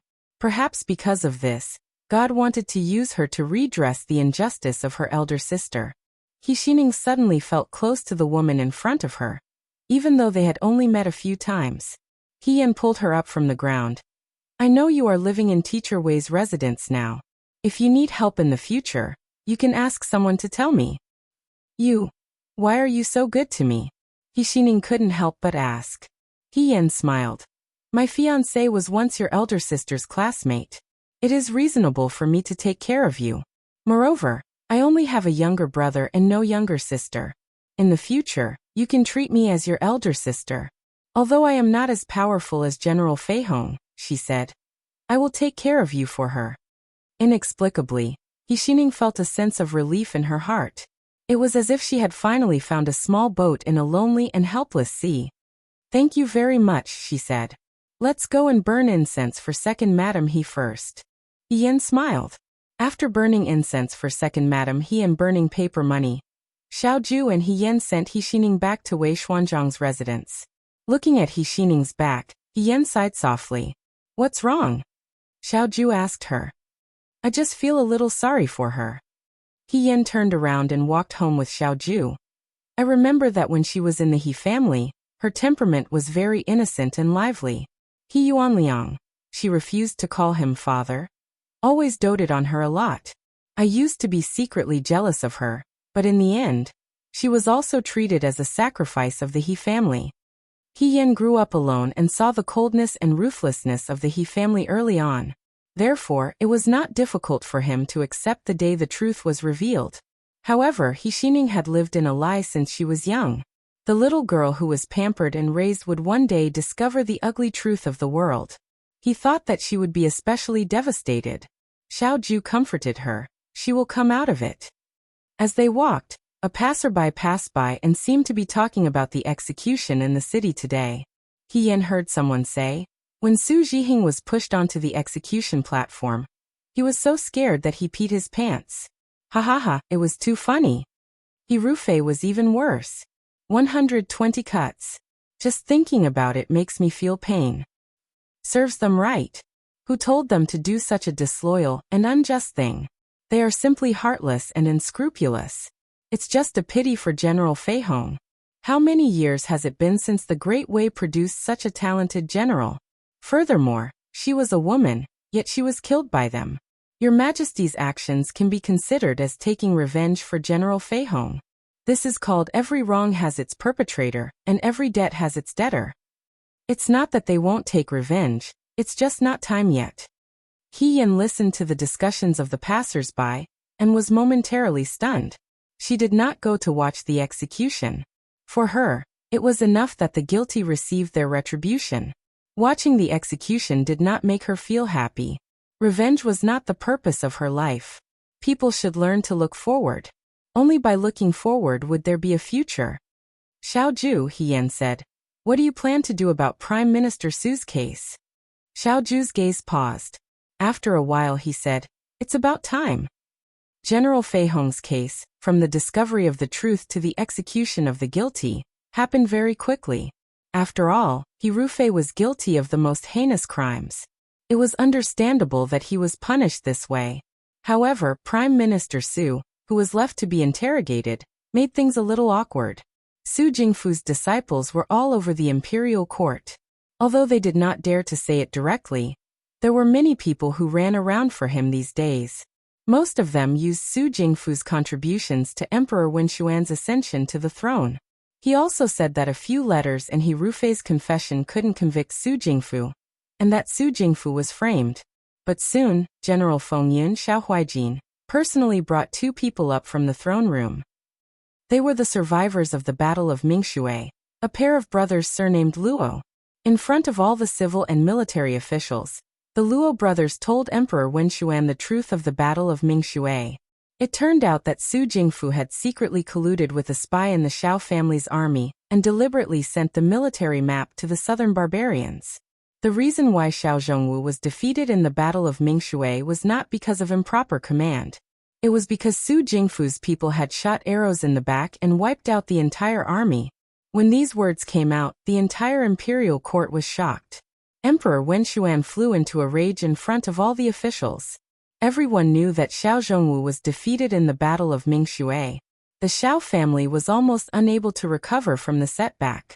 If not for Xiao Huaijin's determination to go all out and lead 3,000 soldiers and horses into the southern barbarians, there would be no General Feng Yun in Dawei today. After the Battle of Mingshui, the civil and military officials both openly and secretly criticized Xiao Zhongwu for being obstinate and self-opinionated. Among them, the one who criticized him the most was Su Jingfu. Emperor Wen Xuan also let the Xiao family sit on the bench for a long time. Now that the truth was out, it was really Su Jingfu behind the scenes. On one hand, it made the old subordinates who used to follow Xiao Zhongwu bitterly disappointed. On the other hand, it made people feel that Emperor Wen Xuan could not distinguish between loyalty and treachery, and was absurd and unreasonable. Emperor Wen Xuan was furious. He ordered the Supreme Court to thoroughly investigate the entire Su family, and reopen the old case of the Battle of Mingshui. He would not rest until the truth came to light. This way, the original Su party members were in danger. Their house was about to collapse. No one cared about whether Prime Minister Su was Prime Minister Su or not. They wanted nothing more than to cut off all their past ties with Su Jingfu. At the same time, everyone was even more afraid of the legendary jade-faced governor. He had been lying low for so many years, and had never given up on investigating this matter. Who knew if Xiao Huaijin had other evidence in his hands? It was not easy to uproot an old tree that had been growing for many years. However, looking at Xiao Huijin's momentum, it was clear that he wanted to settle accounts after the autumn, and did not intend to let anyone off. In the Crown Prince's residence, the Guangyin restlessly paced back and forth in the hall. The servants all knelt at the side, not daring to speak. These days, the Crown Prince's temper had become worse. A few days ago he even hit the Crown Princess. Everyone knew who he was angry for. The Crown Prince and Prime Minister Su had been friends for many years. Prime Minister Su had always supported the Crown Prince. If Prime Minister Su fell from power, it would be no different from cutting off one of his own arms. However, that old man was cunning. After so many years, it was not like he did not have any evidence. If he were to be dragged down as well. The Crown Prince clenched his fists, his expression becoming increasingly gloomy. The Guangyin would definitely not let go of this opportunity. When they were on the Heavenly Star platform, the Guangyin had added fuel to the fire in Hirufei's case. Now that both the He and Su families had fallen, if the Su family was next, then wouldn't the Crown Prince be next? Wow, all of them had probably planned for this day to come a long time ago. If they were to succeed at this time, wouldn't all their efforts be for naught? However, Emperor Wenshuan was currently in a fit of anger. He could not speak up for Su Jingfu at this juncture. Moreover, the evidence in the Mingshui case was conclusive. Right now, Xiao Huijin was flushed with success. The Crown Prince could only avoid the sharp edge, and did not dare to fight head-on. Just as he was thinking, a maidservant came in from outside. She walked in front of him and softly said, "Is your Highness worried about Prime Minister Su?" At this juncture, the only person who dared to speak to him was his favored maidservant, Ying Xiang. The Guangyin glanced at Ying Xiang. Today he was not in the mood to flirt with the beauty. He only said, "That's right. If you ask this maidservant, isn't this a good thing?" Ying Xiang helped the Guangyin sit down on the soft couch and gently massaged his shoulders. "Does your Highness think that Prime Minister Su's hands are too big? Now that Prime Minister Su is in trouble, your Highness should have fewer worries in the future. What do you know?" The Guangyin said impatiently, "Su Jingfu is this Crown Prince's person. If something happens to him, this Crown Prince will have to cut off one of my own arms. All my previous years of planning will be for naught. Is your Highness worried that after Prime Minister Su is gone, there will be no one to replace him?" Ying Xiang said with a smile. "Doesn't Prime Minister Su still have a son-in-law? Fourth young Master Chu has been with Prime Minister Su for so many years. If he can protect himself this time, it's not impossible for him to take over Prime Minister Su's position." Chu Xilin? The Guangyin was slightly startled. He intended to rope in Chu Xilin. However, these days one thing after another happened. He had forgotten about Chu Xilin. Now that he heard Ying Xiang's reminder, he suddenly remembered what Meningbu had said in his residence. With the same methods and connections, a young eagle is easier to train than an adult poisonous snake, isn't it? Chu Xilin was personally taught by Su Jingfu. Compared to Su Jingfu's viciousness, he looked more gentle and harmless. However, over the years he had done many things for Su Jingfu. No one would look down on him. Otherwise he would really be a useless person. Why would Su Jingfu marry the apple of his eye to Chu Xilin? However, his gaze moved to the beautiful face of the servant in front of him. He suddenly reached out and grabbed Ying Xiang's wrist. He pulled her into his arms and asked, "Chu Xilin is Su Jingfu's student. Once Su Jingfu falls, Chu Xilin won't be able to escape. How do you know that he will escape this disaster?" This servant was just speaking casually. Ying Xiang did not struggle. Her face still maintained a respectful smile. She nestled in his arms and softly said, "After all, this servant used to be this servant's master." The Guangyin stared at her for a while. He sneered and pinched Ying Xiang's chin, forcing her to look directly at him. This prince hates betrayal the most. Ying Xiang, in the entire residence, you are this prince's most beloved servant. I hope that you know in your heart what you should do and what you shouldn't do. If this prince finds out that you have an affair with an outsider behind this prince's back, you have to know." His smile looked a bit sinister. "The number of women who have died in the Crown Prince's residence is not one more than you." Ying Xiang smiled sweetly and said, "Your Highness is scaring this servant again. This servant was born to be your highness's person, and will die to be your highness's ghost. How could I have an affair with someone else? However, your highness, you must not forget the old because you have a new person. The beauty looked bright and moving. Her pair of eyes were obedient, and there was nothing suspicious about it. As long as you are obedient, the Guangyan touched her face with satisfaction. This prince will always dote on you. Ying Xiang smiled and lowered her head. On her slender wrist, there was an obvious bruise because of the Guangyan's actions just now. She quietly used her sleeve to cover the bruise and buried her head in the Guangyan's chest, hiding the deep meaning in her eyes. Chapter 242. There was more and more evidence about Prime Minister Su's involvement in the Battle of Mingshui. It wasn't just the Battle of Mingshui. There were all sorts of crimes that were presented to the court, including selling official positions and titles, hiring private servants, deceiving the emperor, accepting bribes. The change in the emperor's attitude made Su's party feel that something was wrong. The court was immersed in a tense atmosphere. Those who originally thought that they would be able to rescue Su Jingfu soon realized that it was not a simple matter. In other words, it was impossible. In Count Shijin's residence, a servant stopped the people who wanted to come in and said with a smile, "Sirs, please go back. Fourth young master is not in the residence." Where did Chu Xilin go? One person was anxious and angry. He asked in a low voice, "If you don't let us see fourth young master Chu, the prime minister won't have time." The servant only said with a bitter face, "Sirs, I don't know. Fourth young master hasn't been back for a long time." Seeing that they couldn't get anything useful out of the servant, the person could only leave resentfully. After the group of people left, the servant closed the door and went back to the courtyard. He knocked on the door of the study and walked in. Chu Zhao was sitting at the table reading. "Fourth young master, the people who came have all been sent back," the servant said. Chu Zhao was of course in Count Shijin's residence. In fact, he hadn't left the residence these days, so no one saw him. "Well done. But fourth young master?" The servant hesitated and asked, "Are you really not going to think of a way?" Chu Zhao looked up at him. The servant's face paled.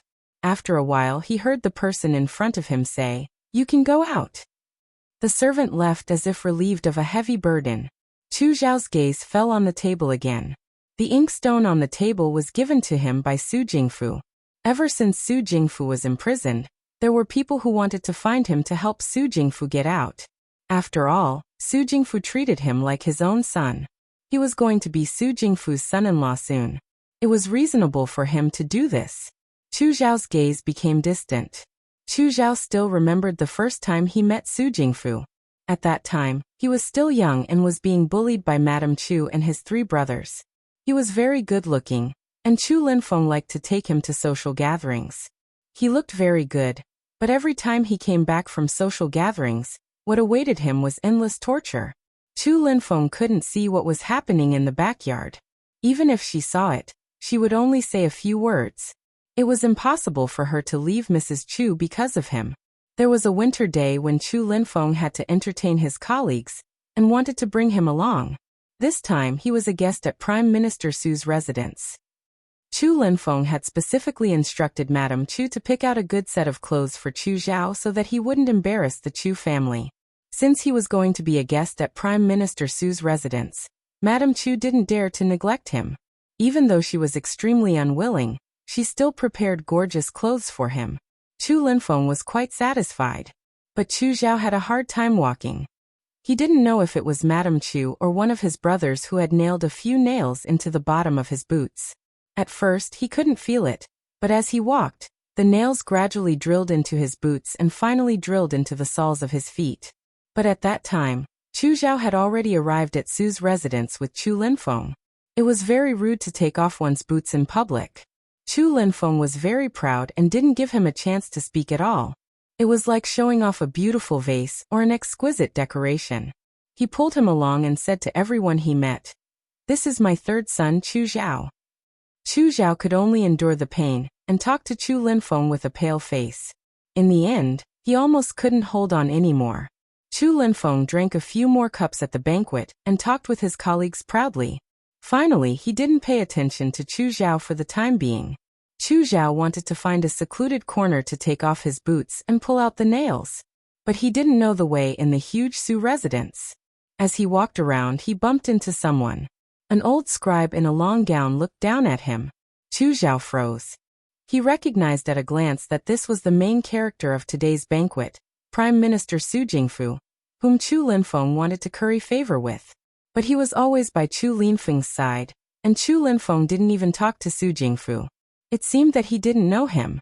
I am the fourth son of Count Shijin's residence, Chu Zhao said carefully. I'm lost. Su Jingfu only smiled at him. His gaze paused and he suddenly asked, "What's wrong with your leg?" Chu Zhao instinctively hid his leg behind him. Su Jingfu looked around and called for the servants. "Carry forth young Master Chu to his room." Chu Zhao hurriedly waved his hand. "No need, You'll be crippled if you keep walking." Su Jingfu shook his head and smiled. "I'll have someone tell your father. Don't worry." Chu Zhao was carried into the room by the servants of the Su residence. Not only that, they also took off his boots.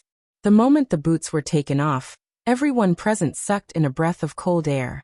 The nails were almost completely buried in his foot. The blood that flowed out stuck to his white socks. Just looking at it made one feel miserable. Prime Minister Su frowned and said, "Call the doctor from the mansion over."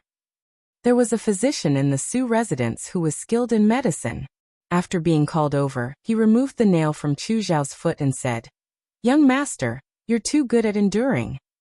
The nail didn't go in, but it hurts. "How did you endure until now without making a sound? When you go back, don't go to the fields for a few days. Rest well." Chu Zhao pursed his lips and didn't speak. Although he was the fourth young master of the Chu family, his life was no different from that of a servant. He had to work every day. How could he not go to the fields to recuperate? Su Jingfu waved his hand and dismissed them. He got up and walked to the other side. He seemed to ask casually, "What's your name?" Chu Zhao, courtesy name Xilan. He restrained himself and answered cautiously, "Good name." Su Jingfu smiled and placed a brand new pair of boots in front of him. "My wife originally planned to give this to my student. Your boots can't be worn anymore. This pair should be able to be worn." Chu Zhao held the boots in his arms.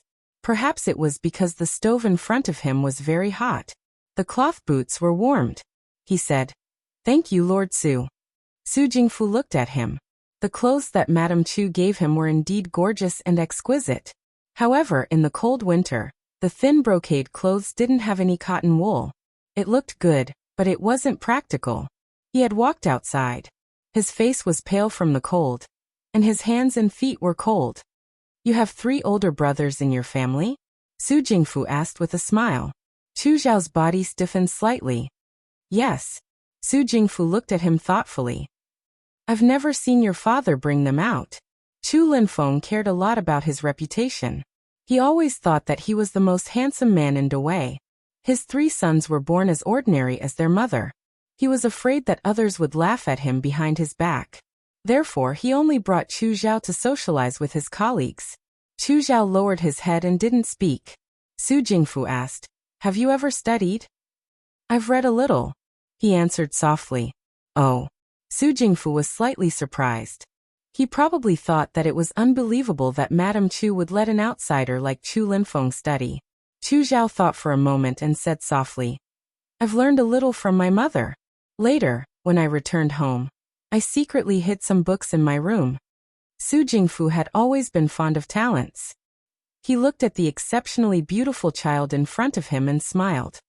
"Since that's the case, you can come and study under me in the future." Chu Zhao was stunned. He raised his head subconsciously and stammered, I have many students, but they're all old. I haven't taken in any more students for many years." The scholar's face was gentle, like a loving elder. "I'm old. I don't know how many more years I can teach you. If you're willing to learn from me, you can call me teacher." Teacher. A teacher was to teach, receive, and dispel doubts. Unfortunately, in his past years, no one had ever taught him what to do or why to do so. And the person in front of him was the Prime Minister of Great Wei, whose power could overturn the court. He lowered his head, ignoring the wounds he had just bandaged. He got off the ground and kowtowed respectfully to Su Jingfu. He called out, "Teacher." He was sent back by Su Jingfu's carriage. Along with him were the servants of the Su family, a thick cotton coat, and a pair of brand new boots. Chu Linfeng was shocked when he heard about this. When he sobered up, he hurriedly apologized to Su Jingfu. Su Jingfu told him not to take it to heart. After Chu Linfeng returned home, this was the first time he had an argument with Madame Chu over Chu Zhao. The sound of their quarrel fell into the ears of Chu Zhao outside the courtyard window.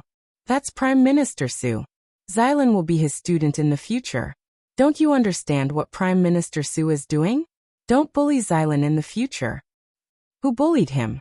If I did, how could I let him become Prime Minister Su's student?" "You're biased. Otherwise, why would it be him and not my child? Who told them to be so useless? Prime Minister Su likes Xylan. You're on your own. Don't embarrass yourself." The sound of quarreling filled his ears. Chu Zhao lowered his head to look at the cloth boots on his feet. The boots fit well and the soles were very soft. It seemed that even the pain of the nails piercing into his flesh was completely soothed by the softness of the soles. After that, he became Su Jingfu's student. Su Jingfu indeed treated him very well, and he was not willing to give up this opportunity. He studied with all his might. Everyone said that he was brimming with talent and that he was promising at a young age, but no one knew how many nights he had to burn the midnight oil to be able to carelessly humble in front of others. The friendship between a teacher and a student was not unprecedented. The oil lamp on the table cast a shadow on the wall. He looked at it for a while and stood up. "Servants." A servant came in and said, "Fourth young master, what are your orders?" "Prepare a horse." He looked forward. "We're going to the Crown Prince's residence." In the spacious bedchamber, Emperor Wenxuan leaned against the edge of the bed. He lowered his head and drank the ginseng soup with a woman's hand. Ever since Su Jingfu's case came out, the emperor was extremely angry and his health was deteriorating. He was old to begin with, but in the past he had lived a leisurely life, so it was hard to tell. The changes in the court had piled up and smashed against him one after another. In just a short dozen days he looked like an old man. After finishing the ginseng soup, Concubine Lan asked the servant girl to take away the empty bowl. She said softly, "Your Majesty, you have to get better soon." "What's the use of getting better?" Emperor Wenxuan smiled bitterly. "I'm afraid that the outside world can't wait for me to." A finger pressed against his lips and stopped him from speaking. Concubine Lan shook her head disapprovingly. "Your Majesty, you can't say this casually." Emperor Wenxuan looked at the woman in front of him. Although she said this, her expression was still gentle. She was not like the other concubines who were frightened and angry. She was also not like Empress Zhang who scolded with a stern face. Concubine Lan was not the most beautiful in the entire harem, but he doted on the woman in front of him for so many years, because he could be himself in front of Concubine Lan. Instead of being an emperor, Emperor Wenxuan thought that he might be the only one who thought that being an emperor was tiring. After he fell ill, Empress Zhang only came once. Emperor Wenxuan knew that Empress Zhang's family was very close to Su Jingfu. Now that Su Jingfu was in trouble, Empress Zhang's family did not dare to publicly plead for Su Jingfu. The harem was also not allowed to interfere with politics. Therefore, she should be very busy during this period. Emperor Wenxuan did not have the mood to care about these things. He turned a blind eye, because he could feel that he did not have much time left. It was strange. Before Su Jingfu's case, he thought that he was still energetic and could live longer than his father. However, after Su Jingfu's case, he understood that he was really old. He was so old that he might not live to see the next winter. Therefore, in his opinion, there was another important matter. Since I ascended the throne, Su Jingfu has been assisting me for many years. He said slowly. I treated him with tolerance. Although I knew that he was selfish, I did not pursue it. But now, it seems that he failed to live up to my trust. He even betrayed the country. Xiao Zhongwu is dead. All these years, I have listened to Su Jingfu's words. Now Dewei does not have many capable generals. That General Fei Hong He Rufei is a fake. Yudo has long been premeditated. I am afraid that he will become a big problem in the future. With the Crown Prince's character, if I pass this position to him. Emperor Wenxuan laughed bitterly. He is not as good as I am. Although I am indecisive, I am still a benevolent person. What does he have? The last sentence was filled with both disappointment and anger. If the Guangxua was the crown prince, how good would it be? If that was the case, he might have handed the position to Guangxua a long time ago. Although the emperor was mediocre, he was not particularly stupid. He knew that his eldest son was not talented or virtuous. After so many years, he was not willing to draft an edict to pass down the throne because he was conflicted. On one hand, he knew very well that the Guangyan sitting on this position was a disaster for Dawei. On the other hand, there had never been a monarch in the Great Wei who abolished the old and established the young. He did not seek merit in his life, only seeking not to make mistakes. He did not want to be the first person, and he was also afraid of shouldering this responsibility. Therefore, he delayed it again and again, endured it again and again, and finally, things had reached the point of no return. Lan he looked at concubine Lan. I regret not making this decision sooner. Now, no matter what he did, it would create a huge wave in the court. More blood would be spilled, and more people would die. Between the Guangyan and the Guangxua, no matter who he favored, it would be his son. There was no doubt about this. Concubine Lan gently held his hand and said, No matter what your majesty decides, I understand your majesty's painstaking efforts. Emperor Wenxian looked at her. In this palace, you are the only one who understands me. When concubine Lan returned to Qinglan Palace, the Guangxua was already waiting for her in the main hall. Seeing her return, the Guangxua stood up. Mother. Concubine Lan had him sit down and asked, How come you have time to come here? Aren't you going to the Supreme Court? Now that Prime Minister Su's case had reached this point, if there were no other changes, it could be considered as the end result. Xiao Huijin threw out the evidence in his hands one after another, and the officials who had been suppressed by Su's party in the past hurriedly seized this opportunity. When the tree falls, the monkeys scatter. This had been the case since ancient times. Of course, the Guangxua added fuel to the fire. I have already been there today. The Guangxua thought for a moment. These days, I have been working hard on Prime Minister Su's case. However, when I saw Military Governor Xiao in the palace, he did not show any intention of getting close to me. He did not understand whether Xiao Huijin owed him a favor or not. Concubine Lan smiled. It is right for him to ignore you. Mother's meaning is, you are concerned about Su Jingfu's case because you are a prince of the Dawei and are concerned about court matters. If you get too close to him, it will be too deliberate. I know, the Guangshua's eyes flashed with a trace of anxiety. But the crown prince will not let the matter rest. Father Emperor's health is not good. I heard that an imperial censor has already submitted a memorial to Father Emperor to appoint an heir as soon as possible. Mother, you know Father Emperor's personality. The Guangxua laughed self-deprecatingly.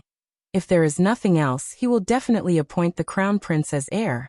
Just as Mother said, once the crown prince ascends the throne, not to mention me and Mother, even fifth brother will not be able to survive. Also, his eyes were heavy with worry. The Yudo's ambitions are unclear and could attack the Dawei at any time. When that time comes, if the crown prince ascends the throne, does Mother think that the crown prince will order people to oppose the Yudo? Even if it is to pull down Xiao Huijin, he will not say the word war. The concubine Lan quietly waited for him to finish. The Guangxua looked at the woman. Mother, do you think that I am wrong? You are very right, the concubine Lan smiled. When I saw your father emperor today, your father emperor had already expressed his intention of drafting an imperial edict to pass the throne. The Guangshua's heart jumped, and he asked somewhat excitedly, What exactly? Actually, it is not important who your father emperor decides to pass the throne to, the concubine Lan said. In this world, sometimes an imperial edict cannot decide anything. In the Guangxua, the hearts of the people are more important than power. You have never openly participated in court matters, hiding behind the crown prince. This is your weakness, but it is also your strength. You are anxious right now, but I am afraid that the Guangyan is even more anxious than you. There are also those Yudo. Whether or not Xiao Huijin is willing to get close to you and support you, there is no meaning in talking about this now. If he does not have the desire to fight for power, he will become one of your people sooner or later. The Guangxua asked, because of the crown prince. Yes. A trace of pity flashed through the concubine Lan's eyes. The Guang Yan is so tyrannical and unruly. Someone like Xiao Huijin will definitely not be willing to be ordered around by him. There is no one left in the Dawei. Chapter 243. In the prison, Su Jingfu sat quietly. When he first entered, the jailers were very respectful to him and did not dare to slight him. Although he was shocked by Xiao Huijin's swift and decisive methods, he was not anxious. Chu Zhao was outside, and Emperor Wen Xuan was gentle. Even if he could not escape unscathed, he could at least slowly turn the tables. However, recently, the jailer's attitude towards him had gradually changed. Su Jingfu was a person who had been in the imperial court for so many years. Sometimes he could tell a person's situation had changed just by looking at their eyes. These days, no one came to visit him, so he had no way of knowing the situation outside. Su Jingfu did not care about himself, but he did not know how Su Pingting and Madame Su were doing. Su Pingting had been spoiled since birth and had not experienced much hardship. He did not know how Emperor Wen Xuan was dealing with them. Su Jingfu did not show it on his face, but he was already anxious. The crown prince of the Guang Yan was not very useful, and because of the Yudo incident, he was estranged from him. He probably did not dare to say anything now. When he thought of this, Su Jingfu was secretly disdainful. If it were not for the fact that there was no one in the imperial court, he would not support this idiot Guang Yan. However, it had been so long. Could it be that Chu Zhao still had not thought of a way? Or could it be that Chu Zhao was also in trouble now? Su Jingfu was getting a little irritated. The longer he stayed in prison, the worse it was for him. He did not know what Xiao Ju had done, and Emperor Wen Xuan. No matter how benevolent he was still an emperor. When he was not around, the other officials would teach the emperor what to do. There would always be people who wanted to drag him down. He had to think of another way. However, the most important thing now was to see his people first. Su Jingfu was thinking when his vision blurred. He seemed to see someone flash past the dark corner of the prison cell. When he looked again, there was nothing. It was snowing outside, and the jailers were squatting at the door of the cell drinking. The alcohol temporarily dispelled the cold, and the chatter and laughter gradually died down. The torches burning on the wall quietly emitted a faint light. There seemed to be a small crackling sound in the fire, like the sound of burning things. Gradually, the sound became indistinct. After a long time, a scream pierced through the night sky. "It's on fire. There was a fire. There's a fire in the prison. Quick, put out the fire." The smoke made people's throats itch, and the raging fire burned in an instant. Everyone was talking at once, and there were sounds of people splashing water to put out the fire. There were also people's voices, accompanied by the sounds of swords clashing. "Help! Someone is trying to break out of prison. Prime Minister Su has been kidnapped." The carriage stopped at some point, and Su Jingfu was pushed into a courtyard.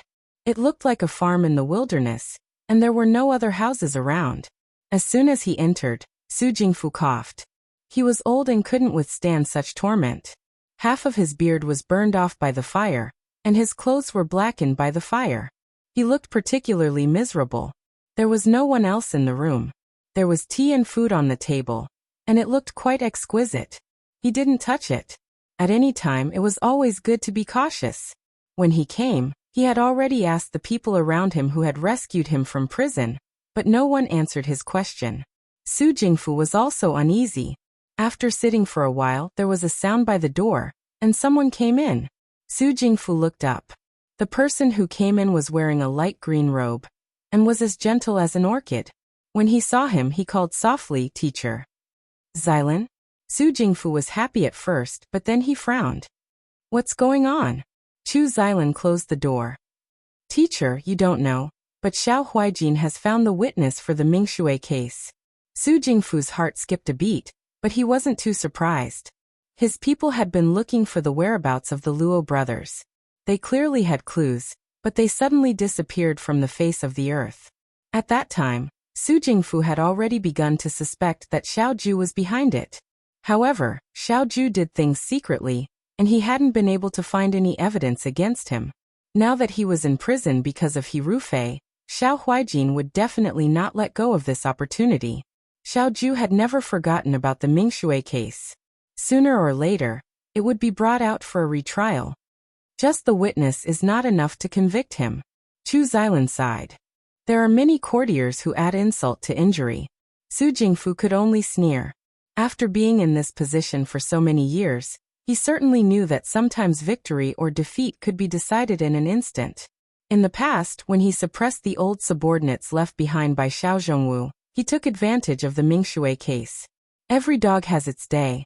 Now that he was in trouble, his opponent certainly wouldn't be merciful. You mean you think that the Su family can't make a comeback? Su Jingfu looked at Chu Zhao, and there was a hint of displeasure in his tone. When I was in prison, this is the method you came up with. Taking advantage of the situation? At this point, Su Jingfu was a little angry. Do you know that if you do this, the emperor will only be more biased towards Xiao Huaijin? You're not helping at all. Teacher. Chu Xilan stood beside him and shook his head. This student has no other way. Su Jingfu took a deep breath. You've always been smart. Why did you choose such a stupid method this time? Why did you rescue me from prison? Was it to save my life? My life is saved, but the Su family can't be saved. There's also painting and Madam. You. The more he thought about it, the angrier he became. But now he couldn't go back by himself. But if he stayed here, people would only say that Su Jingfu fled for fear of punishment. Teacher, Chu Xilan said warmly. Even if you don't rescue the prison, the Su family can't be saved. Xiao Huaijin won't give the Su family a chance to make a comeback. The fourth prince has already made his move. But you've made a bad move. You can protect me for a while, but can you protect me for a lifetime? Su Jingfu stared at the young man in front of him in exasperation. You've always been reliable. I've never been at ease with you. Why is it that this time? His words suddenly stopped. The person in front of him was his prospective son-in-law, his student, and someone he had watched grow up. He had always been by his side, studying and becoming an official. He was smart, gentle, and well-mannered. He was a truly talented person. In Su Jingfu's heart, he admired him very much. He didn't have a son of his own, so he groomed Chu Zhao as his successor. The room was silent for a moment. You did it on purpose? Su Jingfu asked slowly. His gaze was as vicious as a snake's. Chu Zhao smiled slightly. Teacher, we've already reached this point. This is the best way to do it. Su Jingfu's hands trembled slightly. I know that you're unwilling to give up and still want to make a comeback.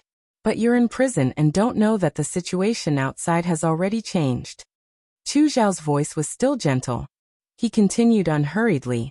This student greets His Highness the Crown Prince. This is also His Highness the Crown Prince's intention. That idiot Guangyan, Su Jingfu sneered. How could he think of abandoning the rook to save the king? I think it was you. He stared at Chu Zhao's face. You were the one who suggested it, right? Wow, Chu Xilan, you've been by my side for so long, but I didn't realize that I've raised a poisonous snake by my side. Didn't I learn this from you? Chu Zhao was not angry. He said calmly. It's because you taught me well. Su Jingfu had been in the officialdom for many years. This was the first time he experienced the feeling of being angered to the point of vomiting blood. Back then, when he was at daggers drawn with Xiao Zhongwu, he was not as angry as he was now. Su Jingfu understood Chu Zhao's intention. He was afraid that the prison break was fake. He wanted to make it seem as if he had secretly colluded with others to escape punishment. Then his student would make a move and put justice before family. This would not only show that Chu Zhao was loyal to the emperor and patriotism, but also wash away the possibility of him colluding with him. He would also get rid of himself, a big problem. Su Jingfu still had a lot of evidence left by Chu Zhao that was enough to destroy him. More importantly, with Su Jingfu's death, the original Chu Zhao's clique would seek protection. If Chu Zhao could get out of this case, all the connections he had left behind would belong to Chu Zhao. He did not have a son. He liked Chu Zhao's temperament and talent, and wanted to cultivate him as one of his own. He did not expect Chu Zhao to hide so deeply. It was as if he was going to die. Su Jingfu suddenly felt a wave of nausea. Chu Xilan, Su Jingfu called Chu Zhao by his name. I feel that I have treated you well. If I did not save you back then, you would have died in some courtyard in Count Shijin's residence. For so many years, I protected you, helped you enter the officialdom, and arranged everything for you. You actually repay kindness with ingratitude. You forget your roots and betray justice. You are a villain who repaid kindness with evil. Forget my roots and betray justice? Repaid kindness with evil? Chu Zhao smiled. He looked at Su Jingfu and said gently, Teacher does treat students very well. However, in this kindness, how much sincerity does it contain? And how much is being used, teacher knows in his heart. There is no need to be too sincere. Otherwise, after a long time, I am afraid that even I will believe it. That year at the Su residence, Su Jingfu gave him a pair of boots and saved Chu Zhao from Madame Chu's hands. After that, at least on the surface, his 3 brothers and Madame Chu did not dare to be too presumptuous, and he was able to keep his life. For a period of time, Chu Zhao was really grateful to Su Jingfu. Later on, when he gradually grew up, Su Jingfu arranged for him to become an official. This seemed to be a good thing. A teacher would do his best to make arrangements for a student's future. In this world, not many people could do it. However, from the first day he became an official, he became Su Jingfu's chess piece. Su Jingfu's students were all over Dewey. Every student who became an official was his chess piece. Chu Zhao was no different from the other chess pieces. He killed people for Su Jingfu, unjustly accused, and won over people's hearts. He did everything. With Su Jingfu behind him, he was in front of others. He was a target in front of others, and he was always attacked in the dark. Once he accidentally heard Su Jingfu talking to a servant. 4th young Master Chu is going to attend the banquet. I am afraid it will be dangerous. Sir, why don't you? Young people have to grow up in danger. His teacher smiled and said, If he is not even willing to sacrifice his life, what is the point of raising him for so long? Chu Zhao later understood that he was Su Jingfu's dog. He would bite whoever Su Jingfu wanted him to bite. The person who was bitten hated the dog, not the person who raised the dog. Did Su Jingfu not know that going to Jiang would be dangerous? Of course he knew. When he was in the Rundu, Su Jingfu was still wary of him. When Su Pingting fell in love with him, Su Jingfu could arrange his marriage on his own. Chu Zhao knew that if Su Pingting did not like him one day, or even hated him, Su Jingfu would abandon him without hesitation. You played the role of a teacher, and I played the role of a student. After playing the role for so long, I have forgotten why I was chosen as a student. Su Jingfu stared at him and said angrily, It was because I pitied you. Is that so? The young man smiled.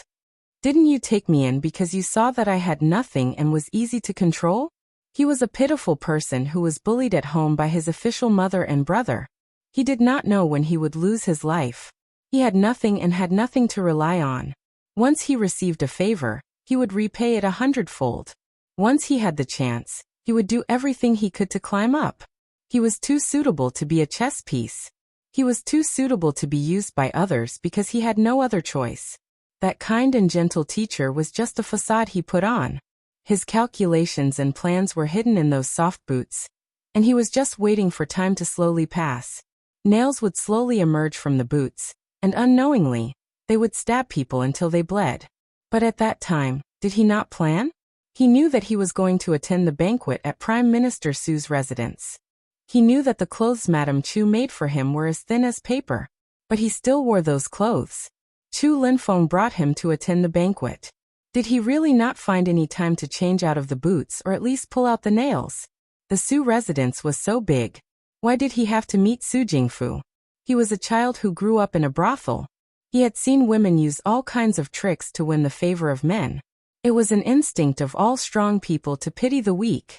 Using people's sympathy and pity was a skill he learned to protect himself in those years. Every opportunity did not come easily. Every opportunity must be grasped tightly. He grasped it and finally changed his fate. Although the path back to his destiny was not very bright, it at least allowed him to live on for so many years. Su Jingfu used him, and he used Su Jingfu. In the end, he and Su Jingfu were the same kind of people from the beginning. It was just a pity that he had lost that pair of boots, he thought regretfully. They had really warmed him for many years. The light in the room swayed slowly. The wind outside was very strong. The windows blocked the wind, and it sounded like the howling of ghosts. The warm candlelight seemed to only make the room colder. Su Jingfu looked at him. He looked, and suddenly laughed in a low voice. He said, Chu Xilan. Wow. You're really good, teacher. Chu Xilan looked at him, his eyes still gentle. Like you, it's true that you sympathize with me. It's also true that you want to use me. It's also true that I'm grateful to you. It's also true that I want to kill you. He took a step back, and the outline of his face became clear under the light. It was clearly a gentle, handsome, and otherworldly face, but it also seemed like he had tasted all the sins of the mortal world, and there was a kind of cold pity. This student's schemes were all learned from teacher. It's just that the student has surpassed the master. What a good student has surpassed the master. Su Jingfu laughed, but his laughter was especially miserable. He asked, Those outside are all your people. When do you plan to kill me? Chu Zhao did not say anything. Such decisiveness and heartlessness. You're indeed Su Jingfu's student. He suddenly said, What about painting? What are you going to do with her? This old official, who had been fierce in the officialdom all his life, finally showed the weakness of an old man at this moment. He looked at Chu Zhao, his eyes even seemed to be pleading. She really likes you. If you still have half a conscience, don't hurt her. I won't hurt her. After a long time, Chu Zhao said, As long as she's obedient. The lights in the room were brightly lit. Someone's voice came from outside. Fourth young master. The pursuers are almost here. Chu Zhao looked at Su Jingfu. Su Jingfu looked back at him quietly. His eyes were filled with unwillingness, anger, and resentment. In the end, they sank into a sense of powerlessness. He was already old. When he dealt with Xiao Zhongwu at the Battle of Mingshui, he should have expected this day to come. Chu Zhao faced Su Jingfu, slowly kneeled down, and bowed to Su Jingfu. The student union will inherit teacher's legacy. Teacher, rest in peace. He stood up and left without looking back. A few people who looked like guards rushed in. The sound of tables and chairs falling over could be heard in the room, accompanied by a low scream. Chu Zhao stood quietly. The wind blew at the corner of his robe, making his figure look especially thin. It was as if he would fly away with the wind in the next moment. In an instant, he thought back to many years ago. When he was about 11 or 12 years old, he went to Su Jingfu's residence to celebrate his birthday. Su Jingfu's students were all older than him. Many of them were already officials, and the gifts they gave were all gold, jade, and jewelry. He was the only one who hesitated for a long time. In the end, he took out a painting from behind his back. It was a painting of a pine tree. He had stayed up for many days and nights, and the painting was especially serious. He didn't have much money, and he didn't want to ask Chu Linfeng for money. After pondering for a long time, this was the only thing he could take out. The bones of a crane, the tendons of a pine tree, and the green cypress. At that moment he really did think so. However, that was a long time ago. Not long after, two guards came out. One of them had a knife at his waist that had long been dyed red with blood. The blood dripped down to the snow at his feet like blooming plum blossoms. Chu Zhao took the knife from his hand. The knife was heavy. The man felt it was difficult to carry it. He didn't know how the thin and short girl could wield it so smoothly. He looked at the saber, grabbed the hilt with a backhand grip, and suddenly stabbed it towards his chest. Pfft! The tip of the knife sank into his flesh. There was a clear pain, and it seemed to wake him up from his daze. The guard beside him was shocked. Fourth young master. He waved his hand with difficulty, pulled the knife out again, and threw it to the ground. He covered his wound with one hand. Blood instantly stained his palm, and dyed his robe red. In the next moment, the sound of soldiers and horses came from outside. He took 2 steps forward. Finally his strength gave out and he fell to his knees. Fourth young master. Fourth young master. The last thing he saw were bright torches and a large number of soldiers and horses. Chapter 244. Su Jingfu escaped from prison at night, and escaped to a farm in the wilderness outside the city. His student, Chu Xilan, rushed over with his men. Chu Xilan was seriously injured in a fight with his teacher. He was now lying in a hospital bed, and it was unknown whether he was dead or alive. In one night, the wind in Shuajing changed completely. Su Jingfu's escape confirmed his treason with the enemy, as well as the crime of framing and harming an important court official in the Mingshui case. The Supreme Court's investigation of the case was very fast, and the entire Su family was arrested. The only surprise was the fourth young master of Shijin's residence. Some people scolded him behind his back for being immoral. Su Jingfu was so good to him, but he helped others to deal with his own teacher. Some people said that he was clear-headed. After all, the kindness of a ruler was more important than the kindness of a teacher. But now he was lying in a hospital bed, and it was unknown when he would wake up. This made people sigh. It was said that Su Jingfu pierced his chest with a knife, and it was unknown whether he would survive. In the ancestral hall of the Xiao residence, Xiao Jing and Xiao Ju stood side by side.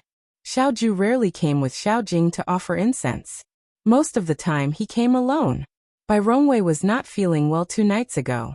She asked a doctor to see her and found out that she was pregnant. Half a year after Bai Rongwei married into the Xiao family, something happened to Xiao Zhongwu. Not long after, Madame Xiao followed. At that time, Su Jingfu was very strict, and the entire Xiao family was in danger. Bai Rongwei, who had just been pregnant, worked hard and affected the fetus. She had a miscarriage, and it was at that time that she became ill. These years she had been recuperating. She did not expect that as soon as Su Jingfu's case came to an end, Bai Rongwei would have good news. She did not know if it was predestined. Xiao Jing looked at the memorial tablet in the ancestral hall and sighed.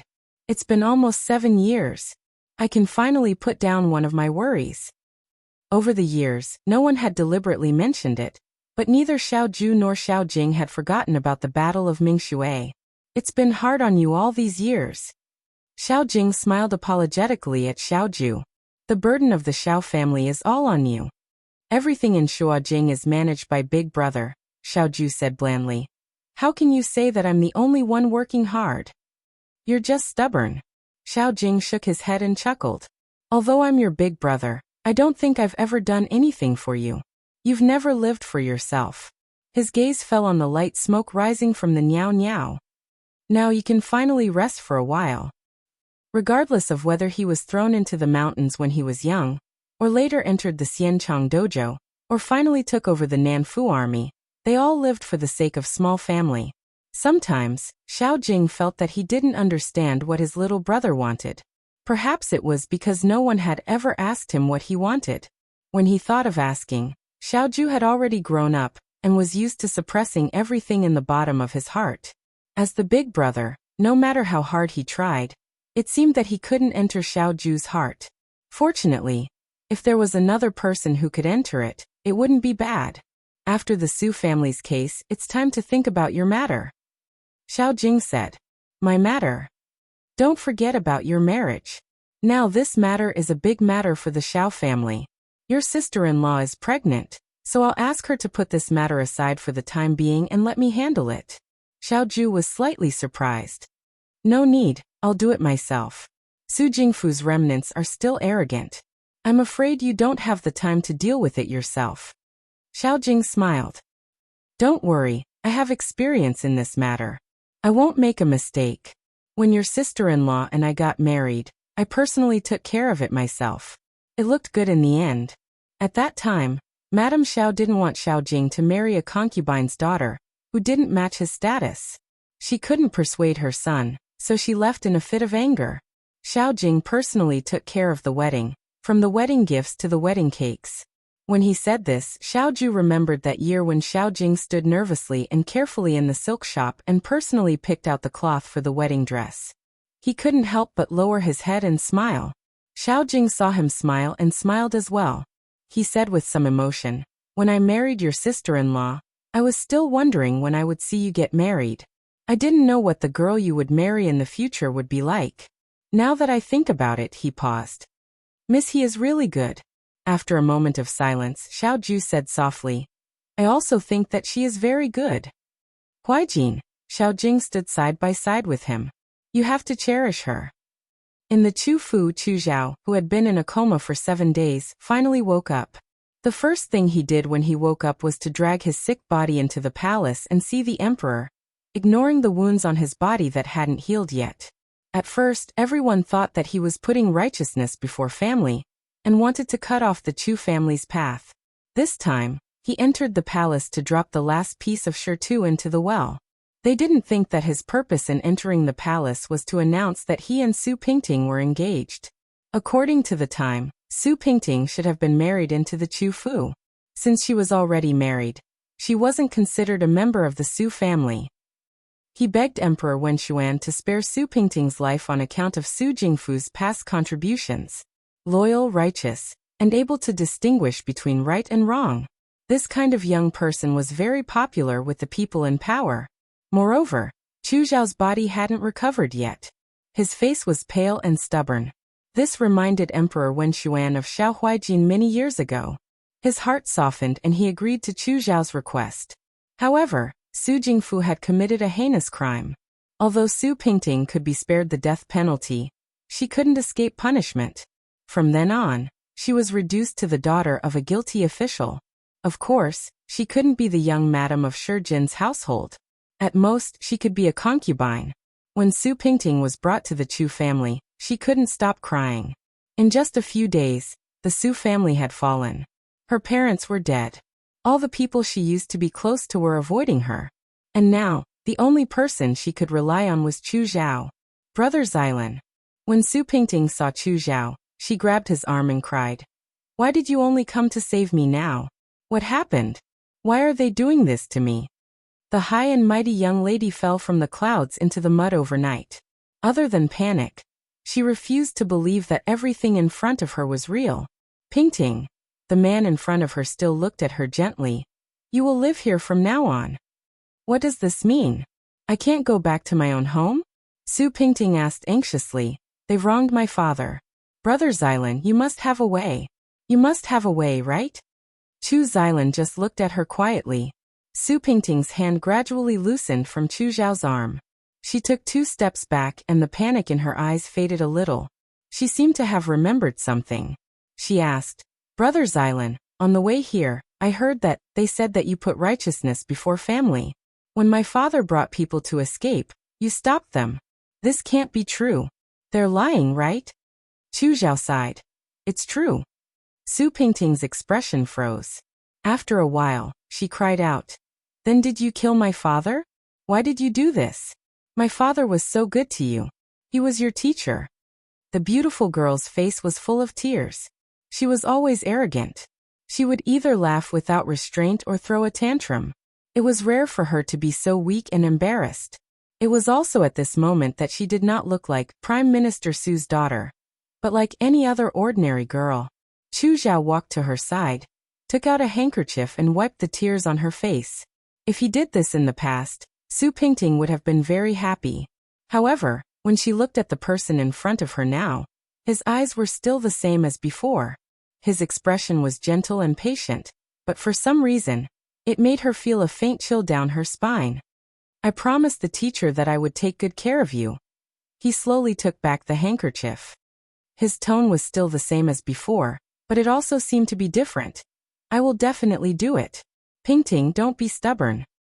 There are some words that should not be mentioned in the future," he said softly. "Be good. Everything will pass." He Yan and He Yinxing sat in the house and ate roasted sweet potatoes. She buried 2 sweet potatoes in the fine ash under the stove. After a while, she removed the ash. The sweet potatoes were roasted thoroughly. Before she peeled off the skin, she could smell the fragrance. When she peeled off the skin and tasted it, she felt that it was sweet and warm. It was so fragrant that she wanted to swallow her tongue. He Yan picked up a big sweet potato and threw it into He Yunxing's arms. The sweet potato was too hot. He Yunxing held it in his hands before he dared to eat it. "He Yan, you should eat less." As he ate, he reminded the person opposite him. "I heard that the military governor Xiao ordered people to make the wedding dress for you. It was made according to your previous size. If you eat like this, what if you can't wear the dress and can't find a new wedding dress?" He Yan threw a sweet potato peel at his head. He Yunxing lowered his head and dodged it. She said, "Your sister's waist is slender. How can I not wear the dress? Don't worry. Anyway, I've never seen a girl who can eat as much as you before she gets married," He Yunxing muttered. He saw that the sisters of the neighbors on their street were getting married. The other brides began to starve a few months in advance, so that they would look light and cute on their wedding day. Only his family's bride was afraid that she would eat a mouthful less. She didn't have the slightest awareness that she was getting married. What should he do if this went on? He Yinxing thought worriedly. If he went to the Xiao family, others would think that the He family didn't feed He Yan well. You're so young. Why do you think so much? He Yan lectured him earnestly. Even Dad doesn't think as much as you. He Yinxing took charge of the family at an early age. Sometimes, He Yan felt that he was more like Dad than He Sui was. He was not as cute as he was when he was younger. The Su family's case is over. Military Governor Xiao has nothing to do after this. He Yinxing lowered his head and said, the next big thing is to get married to you. He Yan, why are you so careless? He Yinxing got angrier the more he thought about it. Aren't you nervous at all? The sweet potato was too hot. He Yan blew on it before taking a bite. He replied vaguely, I'm not nervous. He Yinxing was speechless. Okay, so he was the only one in the family who was nervous. He Yan looked at his worried expression and said with a smile, why are you thinking so much? Isn't there still some time before the wedding? Yinxing, you're still young. You don't know how things change in this world. No one can predict what will happen tomorrow. Why should you add more worries to yourself? For example, the Su family was so glorious in the past. Who would have thought that there would be such a day? He Yinxing came back to his senses and said with a sigh, that's right. That day at the celebration banquet, you and Miss Su were married together by the emperor. Now that your wedding date is approaching, Miss Su's marriage will never be completed in this lifetime. He frowned. At that time, everyone in Shuajing compared you to Miss Su. They said that our family couldn't compare to the Su family. I was so angry. I'm afraid no one will say that now. After all, the Su family had fallen. Moreover, this accusation was extremely disgraceful. He Yan stopped chewing on the sweet potato. To be honest, Chu Zhao bringing people to place righteousness before family was out of her expectations. No matter how she thought about it, it didn't seem right. He Yan thought about it, and felt that this might be a trap set by Chu Zhao. It was just that he closed the trap very cleanly, and didn't have any evidence. On the surface, it looked like he chose to be loyal to the emperor. However, after thinking about it carefully, he didn't lose anything in this matter. On the contrary, he cleanly cut off his ties with Su Jingfu and temporarily won the emperor's trust. Other than lying on the couch for a long time. However, injuries could be big or small. It all depended on the doctor's words. After all, no one would purposely bring a doctor to verify whether he was really in danger. He Yan didn't want to think badly of people. Therefore, every time she thought of this, she quickly brushed it away and didn't want to think about it. Forget it. What did Chu Zhao have to do with her? Why waste time on people who weren't very important? He Yinxing talked with her for a while before getting up and leaving. After He Yinxing left, He Yan cleaned up the sweet potato skin on the ground. After washing up, she got on the couch. Speaking of which, she hadn't seen Xiao Ju since the day Madam He was buried. Prime Minister Su's case had finally come to an end, but it didn't mean that it was all over. The people related to Prime Minister Su and the people involved in the Battle of Mingshui couldn't be solved in a day or two. As for the Crown Prince, He Yan's heart was very heavy. The Crown Prince was definitely not a good heir. However, as a subject without real power, she couldn't influence the emperor's decision. She looked out the window of the bed. In the capital, a storm was coming. Just as she was lost in thought, suddenly, a cold light flew towards her. He Yan's expression turned cold. She subconsciously reached out to catch it. That thing brushed past her palm and slightly scratched her palm. He Yan looked down and saw that she had caught a long dart. There was something tied to the dart. He Yan was startled. She untied it and looked. Her face suddenly changed. What she untied was half a hairpin.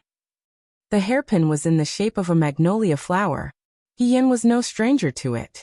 This was the hairpin she gave to He Xining. Since the last time she saw He Xining, He Yan was always worried that this girl would be disheartened and commit suicide. Every few days, she would ask Qi Wu to send something to the Wei family. There weren't many things, and they weren't very expensive. However, they were all things He Yan wanted. Sometimes it was a bit of jewelry, sometimes it was a piece of cloth. She wasn't very good at choosing things for girls, so she was very serious every time she chose something. She had asked Chi Wu to send this magnolia flower hairpin not long ago. He Xining heard that she liked it very much, so she wore it on her head.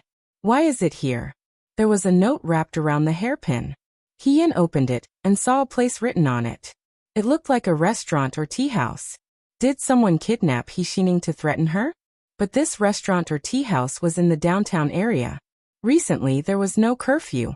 If they wanted to take action, why would they choose such an eye-catching place? Hien thought for a long time. In the end, she was worried that He Xining would take the upper hand. She picked out a man's clothing from the box and changed into it. Chiwu wasn't home today. Ever since Prime Minister Su's case came out, Chiwu had started to get busy at night. She dressed up and sneaked out under the cover of the night. Along the way, she guessed and asked questions. Finally, she found the place written on the note. Sure enough, it was a tea house. This tea house was renovated to look like a small garden. From the outside, it looked more like a private residence. Not far away, there was a market square. From time to time, there were city guards patrolling. Hien thought for a moment and walked in. Outside the small garden, there were two plainclothed children standing there. When they saw Hien, they didn't ask anything and only said, "Miss, please come in." It was as if they had been waiting for her for a long time. Hien paused. She came in men's clothing. Her men's clothing wasn't foolproof, but it was enough to fool most people. However, these two children directly called her Miss. It was definitely not because of their unique eyesight that they could see through her real identity at a glance. She was afraid that the person waiting for her inside already had a deep understanding of her behavior. In Hien's heart, she vaguely guessed who it was, but she wasn't sure. She also didn't understand why the other party would do this. The children led Hien into the small garden. They went around a garden and entered the tea house. There was no one in the hall outside the tea house. He didn't know if it was originally deserted or if it was deliberately sent away. They walked all the way to the corridor. On both sides of the corridor, there were smaller tea houses. Hien followed the children to the last one. The children said, "Miss, please come in." After saying this, the two people didn't care about Hien and left. Hien pushed the door open and walked in. In the tea house, the light swayed and the room was filled with the fragrance of tea. Behind the long table, sat a handsome man in a wide-sleeved robe. He smiled gently and said softly, "Eh-he." Fourth young Master Chu, Hien heard her own voice. "What do you mean?"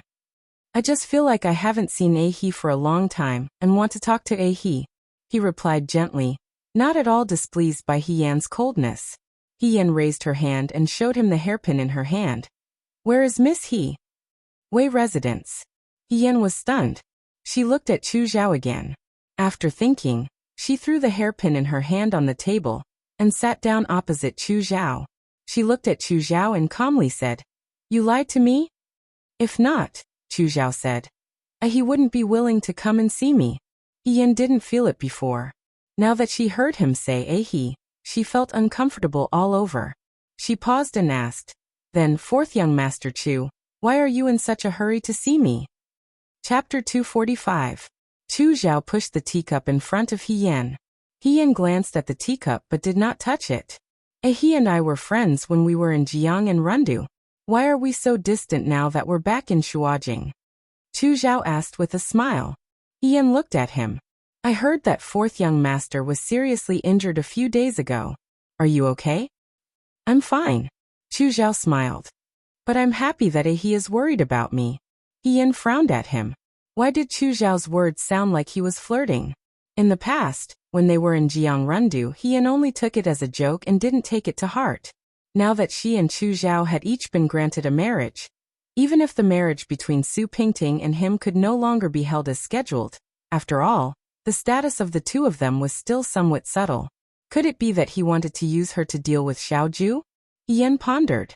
The remaining members of Su Jingfu's faction had not been completely wiped out, and it was highly likely that they would join Chu Zhao's faction. In that case, Chu Zhao and Xiaoju were still rivals.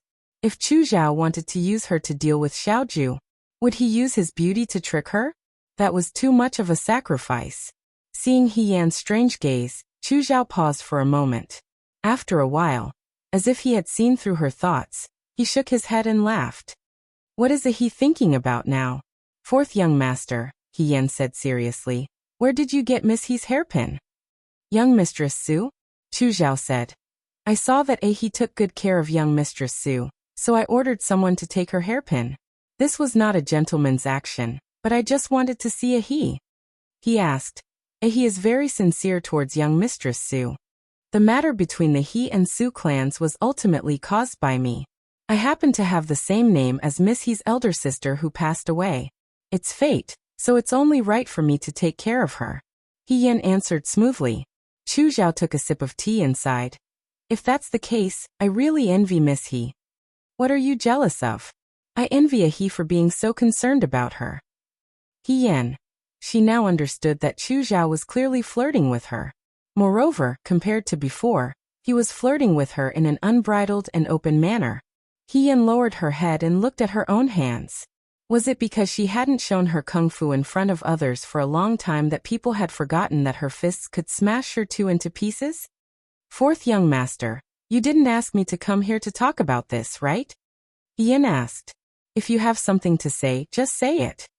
Chu Zhao smiled and restrained his expression for a moment. He treats me like an enemy now. Is it because of military Governor Xiao? He Yan looked at him and didn't say anything. It's almost the new year. Chu Zhao looked at her with a gentle gaze. There seemed to be a hint of sadness in his eyes. He will be marrying military Governor Xiao soon. Fourth young master, do you want to congratulate me? Chu Zhao shook his head. No, I want to ask you.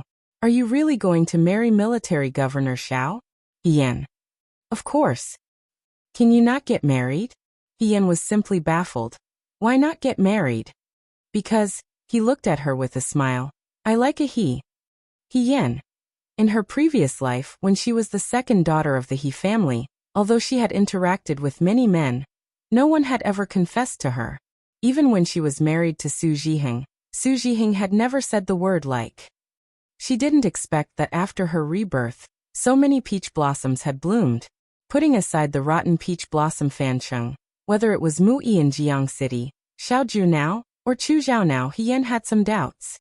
The daughter of the He family was quite beautiful, but she couldn't be considered an outstanding beauty. How could she be so attractive? Xiaoju and she were fated to be together for 2 lifetimes. What about Mu Yi and Chu Zhao? They hadn't even spoken to each other a few times. Wasn't it a bit too casual to say that he liked her? Fourth young master, these kinds of words can't be said casually. He Yan composed herself and politely replied. I'm not joking. Chu Zhao looked at her gently, but his gaze was very serious. When I saw a He at the Liang Province Guards, I already liked a He. He Yan couldn't help but have goosebumps. She thought that she still wasn't used to hearing such straightforward words of love. Thank you for your love, fourth young master, but she said, I already have someone I like. Military Governor Xiao? Yes. He Yan answered readily. He is always so direct. Chu Zhao was still smiling, but his gaze was a bit dim. He asked you, why do you like military Governor Xiao? Why? He Yan was stunned. She never knew that there was a reason to like someone. Liking someone was just liking someone. Why should there be a reason? If she had to give a reason, it was probably because Xiaoju was really too good. When he saw that she wanted to eat loquat, he secretly stuffed loquats into her bag. He had the brothel mother change the liquor to sweet rose dew. When he knew that she didn't have enough strength to lift a knife in the academy, he purposely chose a knife master. When he saw that she was seasick, he gave her seasickness medicine and lied that it was poison, and so on. What was strange was that he seemed to have never been treated gently by anyone, but he seemed to know how to take care of people. After thinking for a while, she smiled and said, I wasn't very popular in the past. There weren't many people who were good to me. So every person who was good to me, I firmly remembered it. Later, I found out that the people who were good to me were all the same person. How could I not like him? I will also be good to you, Chu Zhao said warmly. He Yan looked up at him. Fourth young master Chu, we are not the same kind of people. There was silence in the tea room. Chu Zhao's eyes were lighter in color. This made him look more gentle than others. but now his eyes were like fluorite that was about to shatter. They were so fragile that it made people's hearts ache. "Ehi, I am very sad to hear you say that." Yan said, "I'm sorry." Although she had never been good at dealing with intimate relationships between people, Yan didn't have much struggle in her heart when she said those words to Chu Zhao. Chu Zhao and she were not the same kind of people. This was an undeniable fact. Because of her previous life, she preferred people who were frank and open. She didn't like people who kept 30% of their words and 70% of what they said. They were always unpredictable. In the end, they were adults. Ian didn't want to make the atmosphere awkward. He smiled. "Moreover, I am about to get married." Fourth young master asked the emperor to spare Miss Su's life. "Fourth young master doesn't know," she said in a relaxed tone. "I'm a jealous person. In the future, the person I marry will not be able to have any other woman in the inner courtyard other than me.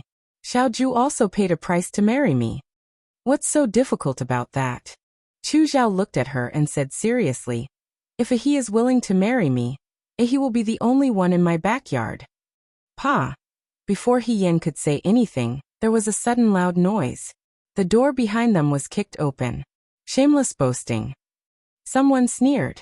Yan turned around and saw Xiaoju walk in with an ashen face. Compared to Chu Xilan, his entire body carried the chill of the wind and snow outside. What was even colder than the wind and snow was his expression. Yan thought that if it weren't for the fact that the city guards were nearby, he might have killed someone. Military Governor Xiao came so quickly. Chu Zhao sighed. He stood up and smiled. "I almost succeeded." Yan's expression changed. "Almost? What almost? Don't say things that will cause misunderstandings at this time." No, Yan hurriedly explained. "I didn't succeed. I failed from the beginning." "Really?" Xiaoju didn't even look at her. He only stared at Chu Xilan. There was a knife hidden in his eyes and his expression was mocking. Military Governor Xiao, in front of a lady, it's best not to be too fierce. Chu Zhao chuckled, then looked at Yan again. "What I said to Ahi today, every word and sentence is this Chu's heartfelt words. If he changes his mind, I will definitely think of a way for Ahi. I also sincerely want to marry Ahi." The last sentence was like honey that had been brewed for a long time. It was so seductive that it caused ripples in people's hearts. However, this ripple didn't even have time to reach her lips before it was cut off by someone's sword. The long table was smashed into pieces by the autumn drink. The teapot and cups on the table shattered on the ground. The sound was especially clear in the night. Xiaoju's figure was tall and slender. His fingertips were slightly white as he held the autumn drink. His tone was calm, but it also seemed like he was brewing anger. He said indifferently, "Do you think you're worthy?" Chu Zhao looked at him with a smile. The atmosphere was on the verge of exploding. The city guards were not far away. Yan guessed that if the commotion was any louder, it would attract people. Previously, when Xiaoju used the autumn drink as the prize on the Heavenly Star platform, there were people who scolded Xiaoju for being blinded by lust.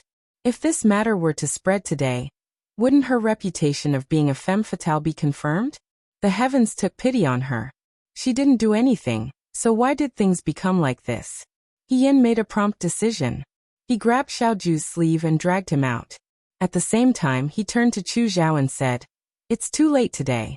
Let's not talk anymore. Fourth young master Chu, goodbye." Chu Zhao smiled and said, "Okay." Yan dragged Xiaoju out of the tea room. The two plainclothed children at the door had already disappeared. After taking a few steps out of the courtyard, Xiaoju suddenly flung his hand away. Yan was stunned. He saw that this person had already walked in another direction. There was no doubt that he was angry again. However, this time Yan could understand. She was about to get married, but she was caught trying to steal someone else's girl. If she were in his shoes, she would also feel unhappy. However, Yan also felt wronged. She chased after He Xining and saw Chu Zhao. At first, she thought that Chu Zhao had something to say to her. Yan was still thinking about whether she should beat him at his own game. However, she didn't expect Chu Zhao to confess to her in such a mushy way. She didn't expect this to happen. Forget it. Anyway, second young master Xiao was angry again. She had to calm him down first. Xiaoju, slow down. I can't catch up. Yan called out to him from behind. However, this time, Xiaoju didn't slow down like before. It seemed that he was very angry. Yan caught up with him from behind. When she reached him, she turned around and hugged him by the waist. Stop, don't walk. Xiaoju was hugged so tightly that he couldn't walk. He didn't look at her and turned his head to look elsewhere. His expression was still very cold. I'll explain to you, Yan said hurriedly. What happened today was definitely an accident. He came to me with Xining's hairpin. I thought that something happened to Xining, so I went to see him. I didn't expect that he was just tricking me to come out and talk to me. I definitely didn't meet him in the middle of the night. There's definitely no affair. It would have been better if she didn't say the last sentence. The moment she said it, the surrounding atmosphere became even colder. Don't be angry. It's not good for your health. Yan reached out and rubbed his chest. You're so young. You're so angry all the time. Be careful that you don't get sick. Xiaoju blocked her hand and frowned. Don't touch me. No. Yan clung onto him like a rascal. Unless you're not angry anymore. Xiaoju took a deep breath and looked down at her. His tone was very cold. Even if he lied to you, why didn't you leave immediately after knowing that you were tricked? I didn't know what he wanted. I thought that he had something important to talk to me about. Yan explained. It's so late at night. Since I'm already here. Since you're already here? He looked at Yan in disbelief. Since I'm already here, of course I have to ask you clearly. Yan said righteously. How would I know that he was here to talk about some irrelevant things? Then he muttered in a low voice. He scared me to death. Xiaoju sneered. I told you to stay away from him. I know. Yan pointed to the sky and swore. I'll stay away from him in the future. Of course. Who would have thought that Chu Zhao would have such an idea about her? Just thinking about it made her hair stand on end. Xiaoju's expression softened a little. Yan looked at him. Seeing that he didn't seem as angry as before, she asked. But how did you know that I was here? She exclaimed. You got someone to follow me again? Xiaoju said angrily. I didn't follow you. I followed Chu Xilan. Yan said. Oh, you care more about Chu Xilan than you do about me. Look at how magnanimous I am. Why am I not angry? Xiaoju stared at her without saying a word. I was joking. Yan smiled. Suddenly she thought of something. When did you arrive? She was stunned. You arrived from the beginning. The young man raised his eyebrows slightly. Yan. What did you hear? She asked tentatively. What should I hear? Yan didn't say anything. What should she hear? If Xiaoju came early enough, wouldn't that mean that Xiaoju heard everything between her and Chu Zhao? Including her unwavering confession of her love. Yan let go of his arms and turned her head. She wanted to slap herself hard. Although she herself didn't care about her reputation, now that she thought about it, how many times had she confessed to him? Front and back. She wasn't a confession machine without feelings. How could she be caught every time? It was embarrassing. But this person was too evil. He just listened outside. If she acted closer to Chu Zhao, would she be accused of being an adulterer? She couldn't defend herself. Yan's thoughts were running wild. She heard him ask, What are you waiting for? Seeing that Yan was looking at her, Xiaoju paused and said, Let's go back. Yan made an N sound and walked 2 steps before stopping. He looked at him suspiciously and said, Xiaoju. Xiaoju stopped and turned to look at her. What's wrong? I thought about it carefully. It doesn't seem worth it, Yan said. What's not worth it? Yan blinked. How many times have you heard me confess? I've never heard you confess. Xiaoju, what? Yan said it confidently. Don't blame her for being calculative. Now that she thought about it, Xiaoju was reserved. She always beat around the bush. Yan didn't understand her words. Anyway, she took a step forward and said, You didn't say you liked her. Liked her? He looked at Yan and asked. Yan nodded. Yes. Lady he called Yan's name, which made Yan quiver. What do you want to confirm? Yan was speechless for a moment. To be honest, she just wanted to take advantage of Xiaoju verbally and listen to him say something nice. However, Xiaoju was so serious that she didn't know what to say.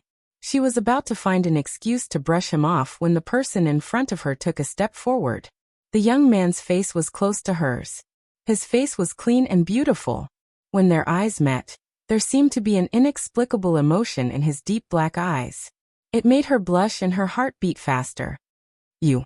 Ian only managed to say one word before he was interrupted by him. He took a step forward. The first time I picked loquats was for you. The first time I taught her swordsmanship was for you. He took another step forward. The first time I helped her apply medicine was for you. The first time I gave her candy was also for you. He took another step forward and pressed on. The first time I coaxed a girl was for you. The first time I helped her lie was also for you. After thinking about it, the first person I liked should also be you. Ian was forced to the stone wall behind her. She couldn't retreat. She raised her head and met his smiling eyes. Lady He, are you sure now? Ian listened to her heartbeat and forgot why she asked this question just now. Her gaze moved from Xiaoju's eyes to the corner of his lips, and she suddenly wanted to kiss him. She did so. She tiptoed and moved closer to the person in front of her. Xiaoju was startled at first, but then the smile in his eyes grew wider. He leaned forward slightly and was about to touch her. Wow. Shuo City is really degenerating. How can people who are gay be so brazen? I can't watch. Hey, let's go. What are you looking at? I want to see who these two people are. Maybe I know them. The two drunkards pointed at the two of them and stumbled away. Ian was shocked. She forgot that she was wearing men's clothes at night for the sake of convenience. In the eyes of others, it was naturally two men who were whispering sweet nothings to each other. But why were there people wandering around in the middle of the night? Weren't they afraid of bumping into each other? She was annoyed. She didn't know if it was because she almost kissed Xiaoju but missed it, or because she was accused of being gay. She was depressed and buried her head in Xiaoju's arms. She didn't raise her head and said angrily, I'm sure. I'm very sure. Okay, let's go back. Xiaoju lowered his head and glanced at her. He reached out and tried to pull her out, but she hugged him very tightly. After a while, he could only helplessly let go and chuckle. Chapter 246. The new year in Shuajing City was about to arrive. At the end of last year, Hien was in the Liangzhou garrison and couldn't come back. After the new year, she was going to get married again. He Sui went to buy a lot of New Year's goods and insisted on celebrating the new year at home. Unfortunately, he wasn't from Shuajing City. Ever since Madame He passed away, there were even fewer relatives in his home. There weren't many who could visit his relatives. However, his neighbors were very enthusiastic. They would send some dried fruits to Hien from time to time. They would send him a plate of cooked dumplings and a piece of cured meat. They would even hold his hand and say, Yin Yin, when you marry into a Xiao family in the future and become a young mistress, don't forget about us neighbors. I even hugged you when you were young. Yes, I even sewed clothes for you. Thanks to Xiaoju, they didn't have to buy enough meat this year. However, Hien still bought some things with his own money and asked someone to bring them to Wang Ba and the others. He also gave some gifts to the military instructors. They were in the camp outside the city and could only spend the new year with the soldiers. She was going to get married on the 10th of the new year. Hien wanted Xiaoju to allow them to take a leave. Shi Tu and the others were all her friends who had followed her since she was in the Liangzhou garrison. Hien wanted to invite them to her wedding banquet. However, ever since Xiaoju appeared that day when she met with Chu Zhao, she hadn't seen Xiaoju in the past few days. She was probably busy with the aftermath of the Mingshui case. The sky gradually darkened. They could faintly hear the sound of firecrackers and fireworks in the distance. It wasn't snowing tonight. It was a clear night. He Sui moved the table to the courtyard and called Hien and the others to eat. Hien wanted to help with the New Year's Eve dinner, but He Sui refused. He Sui said, You're going to get married after the new year. How can I let you work? Sit down. Yin Yin, just focus on eating. Yin Sheng secretly rolled his eyes. Including Qing Mei, there were only 4 people on the table, but there were 5 pairs of bowls and chopsticks. The empty bowl and chopsticks belonged to the late Madame He. He Sui poured everyone a small glass of sweet wine, which was a New Year's gift from his master when he was a bodyguard. He Sui picked up the wine glass and took a sip. Looking at the empty bowl and chopsticks, his eyes softened and he sighed. If Ahui was still here, she would be so happy to see Yin Yin get married. Ahui was the deceased Madam He. Yin was a little sad. The real second Miss He was gone, but all she could do now was to live on in her place and protect He Sui, He Yunxing and Qing Mei. Father, let's not talk about this on such a joyous occasion, He Yunxing frowned. Besides, my mother might have been an immortal in the heavens to bless my elder sister, and let her get married smoothly. Look at her. If it wasn't for God's blessing, I think she can only quarrel with me at home for the rest of her life. No one would want to marry her. Ian looked at him with a smile. Yes. But Yunsheng, I think you're not young anymore. I don't know what kind of girl you'll marry in the future. Would the girl be willing to take a fancy to you? If you don't change your temper, maybe you can only quarrel with Xiang at home in the future. You're talking nonsense, He Yunsheng immediately retorted. He Yin cupped his chin and moved closer. Oh, do you already have a girl you like? Tell me. When it came to quarreling, He Yunsheng had never won against He Yin. In a moment of anger, he turned to He Sui. Father, look at He Yin. There's nothing wrong with what your sister said. He Sui was always on He Yan's side. You should learn from your brother-in-law. He Yin was lowering his head to taste the wine. When he heard that, he almost choked. He said the word brother-in-law very fluently. He Yunqing looked at him gloatingly. Qing Mei covered her mouth and laughed in a low voice. Okay, let's not talk about this. He Sui raised his glass. In the new year, I hope we'll all have good luck and good things. The afterglow of the fireworks could be seen in the night sky. The new year was coming. He Sui didn't allow He Yin to drink too much wine. He Yin only drank a small cup. It was enough for him. He Yunsheng, on the other hand, drank a lot. Originally, the family had agreed to stay up for the new year together. However, the father and son fell down before the time was up. He Yin and Qing Mei spent a lot of effort to send the two of them back to the bed. Then they returned to the central room and lit the stove. Qing Mei rubbed her hands and said, I didn't expect young master and old master to be drunk so early. He Yin didn't know whether to laugh or cry. He Yunsheng suggested staying up for the new year, and he was sleeping soundly. Forget it, he would just treat it as helping him to stay up. Do you want to eat? He Yin handed a roasted orange to Qing Mei. Qing Mei took it and peeled the orange. She took a piece and put it in her mouth. The He family didn't treat Qing Mei as a servant. They didn't follow the rules of a master and servant like other wealthy families. The orange was a little sour. Qing Mei squinted her eyes and swallowed it before saying, I didn't think so at first. However, since it's the new year, I feel that the family is a little lonely. Old master and young master aren't here. There's only young master and me. Looking at other families, the whole family was happy and harmonious. It was very lively. He Yin didn't think that there was anything wrong with this. She had been alone a lot, so she wasn't as depressed as Qing Mei. Instead, she looked at Qing Mei and nodded. We should have called Qi Wu over. Qing Mei was stunned. What does this have to do with Imperial bodyguard Qi Wu? It has something to do with him. He Yin also took an orange and said while eating, he lived here every day previously. You didn't say it was lonely. Now that he's not here, you say it's lonely. You're missing him. Qing Mei was stunned. She denied it without thinking. I didn't. Young miss, don't talk nonsense. Actually, it's nothing. He Yin put the peeled orange on the stove to roast. The hall was immediately filled with a fragrant smell. After I go to the Xiao family, you'll be the only servant in our family. Of course, you'll have to go with me. At that time, you'll see Qi Wu frequently. At that time, you won't feel lonely anymore. Young Mississippi Qing Mei anxiously stamped her feet. Servant really didn't mean it that way. I think Qi Wu isn't bad. He Yin deliberately teased her. He's born pretty good. He's also a member of the 9 Flags Battalion. In the future, he might even be able to become an official. Moreover, he listens to you. I saw that he swept the floor when you asked him to and hung the clothes when you asked him to. If he doesn't have feelings for you, why would he listen to you like this? Young miss. Qing Mei was angry. Her face flushed red. She suddenly stood up. She stopped eating the orange and didn't want to stay up all night. She only said, Servant didn't mean it that way. Young miss, please don't speak nonsense. There's nothing between me and Imperial bodyguard Chi Wu. She put the orange back and ran away. Ian asked from behind. You're not staying up all night? I'm not staying up all night.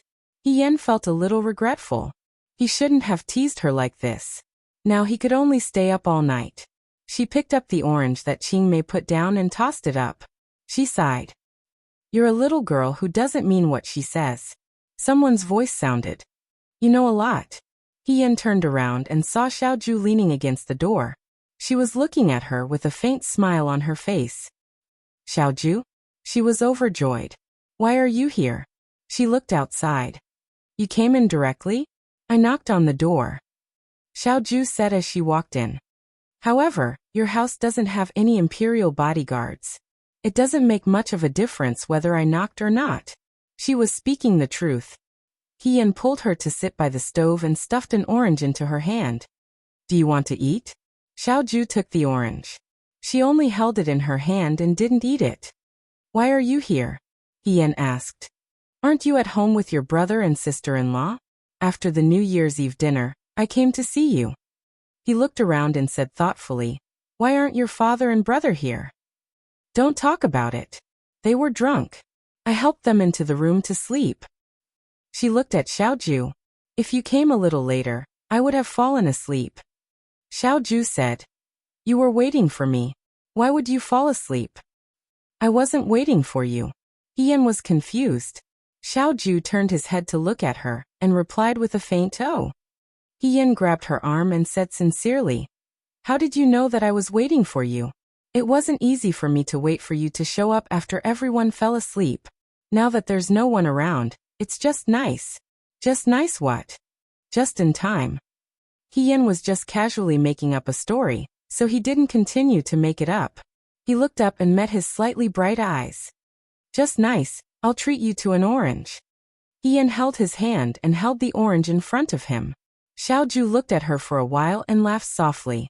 Ian felt that he might be a joker. Xiaoju, who was usually cold and aloof, was always amused by him.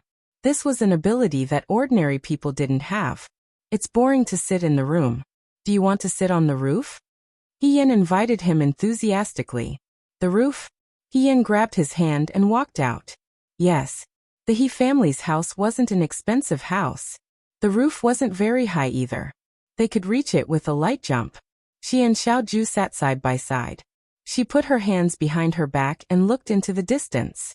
On New Year's Eve in the Shuo capital, there were fireworks everywhere. They were too far away to see clearly. They could only see the stars flashing across the sky. When I was young and before I went to the military camp, I liked to climb roofs. Ian said. The He family's roof was higher than this one. At that time, my martial arts weren't good and I couldn't fly up. I could only use the ladder. Once I fell down halfway. I was afraid that Madam He would find out, so I didn't dare to make a sound. After that, my back hurt a lot. Xiaoju asked. Why do you like to climb roofs? Because it's high enough. Ian made an archery pose. When you climb high enough, you can reach the moon and pick the stars. He chuckled. Childish. Who wasn't childish when they were young? Ian retorted. Moreover, I haven't climbed roofs for many years. After he joined the army, he lived in a tent. There was no roof to climb. After he got married, he didn't even want to think about it. Now that he thought about it, it was a long time ago that he climbed roofs. If you want, Xiaoju said, the Xiao family's roof is yours. Ian looked at him and asked tentatively, I can climb roofs after I get married? Yes. Can I bring you with me? Yes. Carrying food, Xiaoju interrupted her. If you want to do it, you can do it. Ian blinked and lowered her head to smile. She couldn't hide her smile. It was like a rippling water, getting bigger and bigger. Xiaoju glanced at her and seemed to be speechless. After a while she said, You're so happy just by climbing roofs? Of course, Ian replied. I'm very easy to satisfy. I don't have any expensive interests. I'm happy as long as I have food, clothes, and a roof to climb. Xiaoju smiled and didn't say anything. Ian touched his arm. Hey, Ian said. How's the matter with Su Xiangyu's gang? Xiaoju's smile disappeared. A part of it belongs to Chu's island. This was something that Hien had already expected. She asked, "You mean that Chu Zhao's previous righteousness was intentional?" Most likely. Xiaoju looked into the distance. He should have replaced Su Jingfu's position in the crown prince's heart. Do you know what the emperor thinks of the Yudo? Hien asked. After this incident, the emperor won't accept the Yudo's request for peace, right? Xiaoju didn't say anything. After a while, she shook her head. Hien knew that Emperor Wenshuan was no longer the most important thing. The conflict between the crown prince and the fourth prince would be planned sooner, because of Su Jingfu's death. It wouldn't be long before the conflict between the crown prince and the fourth prince would be on the table. Xiaoju and the crown prince and the Guangyin saw each other as enemies. If there was a conflict in the future, she would definitely stand on the fourth prince's side. However, she didn't have the right to do so. If the emperor wrote an imperial edict to pass the throne, she would at least suffer in terms of reputation. Don't worry, Xiaoju said. I know what I'm doing. Hien smiled. That's true. Today is the new year. It's better not to think about these things. The wedding dress is ready. Xiaoju suddenly changed the topic. In a few days, it will be sent to your residence. So soon? Xiaoju glanced at her. The wedding is in less than 10 days. How is it fast? Hien smiled and said, although that's true, but she didn't feel it usually, but when she heard him say this, she suddenly felt a little nervous. After tomorrow, I won't see you again. Hien asked why. Newlyweds can't see each other a few days before the wedding. Xiaoju replied. Hien said softly, I don't usually see you as a person who follows the rules. Xiaoju raised her eyebrows. What I mean is, Hien grabbed her hand and said sincerely, you're right.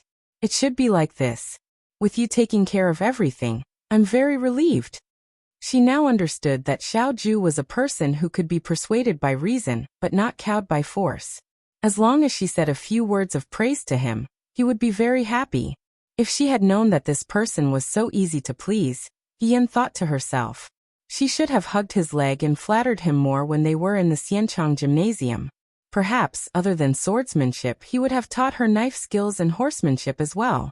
Her acting was clumsy. However, Xiaoju only looked at the hand that Hien had grabbed. He paused for a moment, and then placed her hand in his palm. Hien. He called her name. Ah. Happy New Year. He said lightly. His black eyes were filled with stars in the night sky. It was more moving than the fireworks in the sky. Hien was stunned for a moment. A warm feeling of satisfaction gradually rose from her chest. She suddenly felt that this new year was truly a brand new one. You're welcome. She tilted her head and leaned on Xiaoju's shoulder. She rubbed her head. Happy New Year to you too. At the end of the street, the sound of firecrackers could be heard. Every household had new Spring Festival couplets pasted on their doors. Shi Jinbo's residence was especially bleak this year. Originally, according to this time, the Chu family should have just married into the family. It was a perfect day for marriage. Unexpectedly, something happened to the Su family not long ago. Even the Chu family was unlucky. In the end, Chu Zhao put righteousness before family and avoided disaster for the time being. However, because of the marriage between Shi Jinbo and the Su family, he became the laughingstock of the capital. Chu Linfeng cared about his reputation and didn't leave the house for the entire new year. There was no joy in the new year in the residence. It was extremely cold and cheerless. In Chu Zhao's courtyard, there was even more silence. When Su Pingting first arrived, she learned the truth about Su Jingfu's death. Every day in the courtyard, she scolded Chu Zhao for being heartless and repaying kindness with evil. After a few days of being taught the rules by the nannies in the courtyard, she became much quieter. However, because of this, the only bit of liveliness in the entire courtyard dissipated. Chu Zhao sat in the room. The sound of the fireworks was very far away. The outside and inside of the residence were like two completely different worlds. Someone came in from behind. The servant said, "Fourth young master, there's a letter from missing Xiang." Chu Zhao took the letter and read it. After a while, he placed the letter in the flame of the oil lamp and let it slowly burn out. There was also a strangely shaped piece of Swordsmanship on the table. It was as flat as a person's palm. Upon closer inspection, it seemed to be in the shape of a horse. However, the broken part was rough and uneven. It was out of place with the other decorations on the table. Chu Zhao's gaze fell on the piece of Swordsmanship. His expression gradually became distant. The servant paused and struggled for a moment. Finally, he couldn't help but ask, "Fourth young master, when you saw Miss He that day, why didn't you use young Mistress Su as bait to make Miss He stay?" Yan valued He Xining so much. If He Xining was used as a threat, He Yan and Xiaoju's marriage might not have been successful. "It's useless," Chu Zhao replied. The servant didn't understand and looked at the person in front of him. The man sat alone in front of the table. The weak light from the oil lamp made his figure appear thin and lonely. It was as if he was the only person in this huge residence. It seemed as if he was going to sit here alone forever. "She's a woman who can control her own fate," Chu Zhao said with a smile after a long time. "No one can threaten her. I can't, Xiao Huijin can't, and He Xining can't either." The night market in Jiangshui City appeared in his mind. A young girl with bright eyes was walking on the street. The crowd was surging, and the lanterns were bright as day. She just stood there. She was different from the others. She was like an eagle that wanted to spread its wings. With just a glance, he knew that she yearned for the sky and not a cage. He was a person who couldn't control his own fate. That was why he was inexplicably and irredeemably attracted to her. However, he was destined to be abandoned. Because just as she said, they weren't the same kind of people. They never were.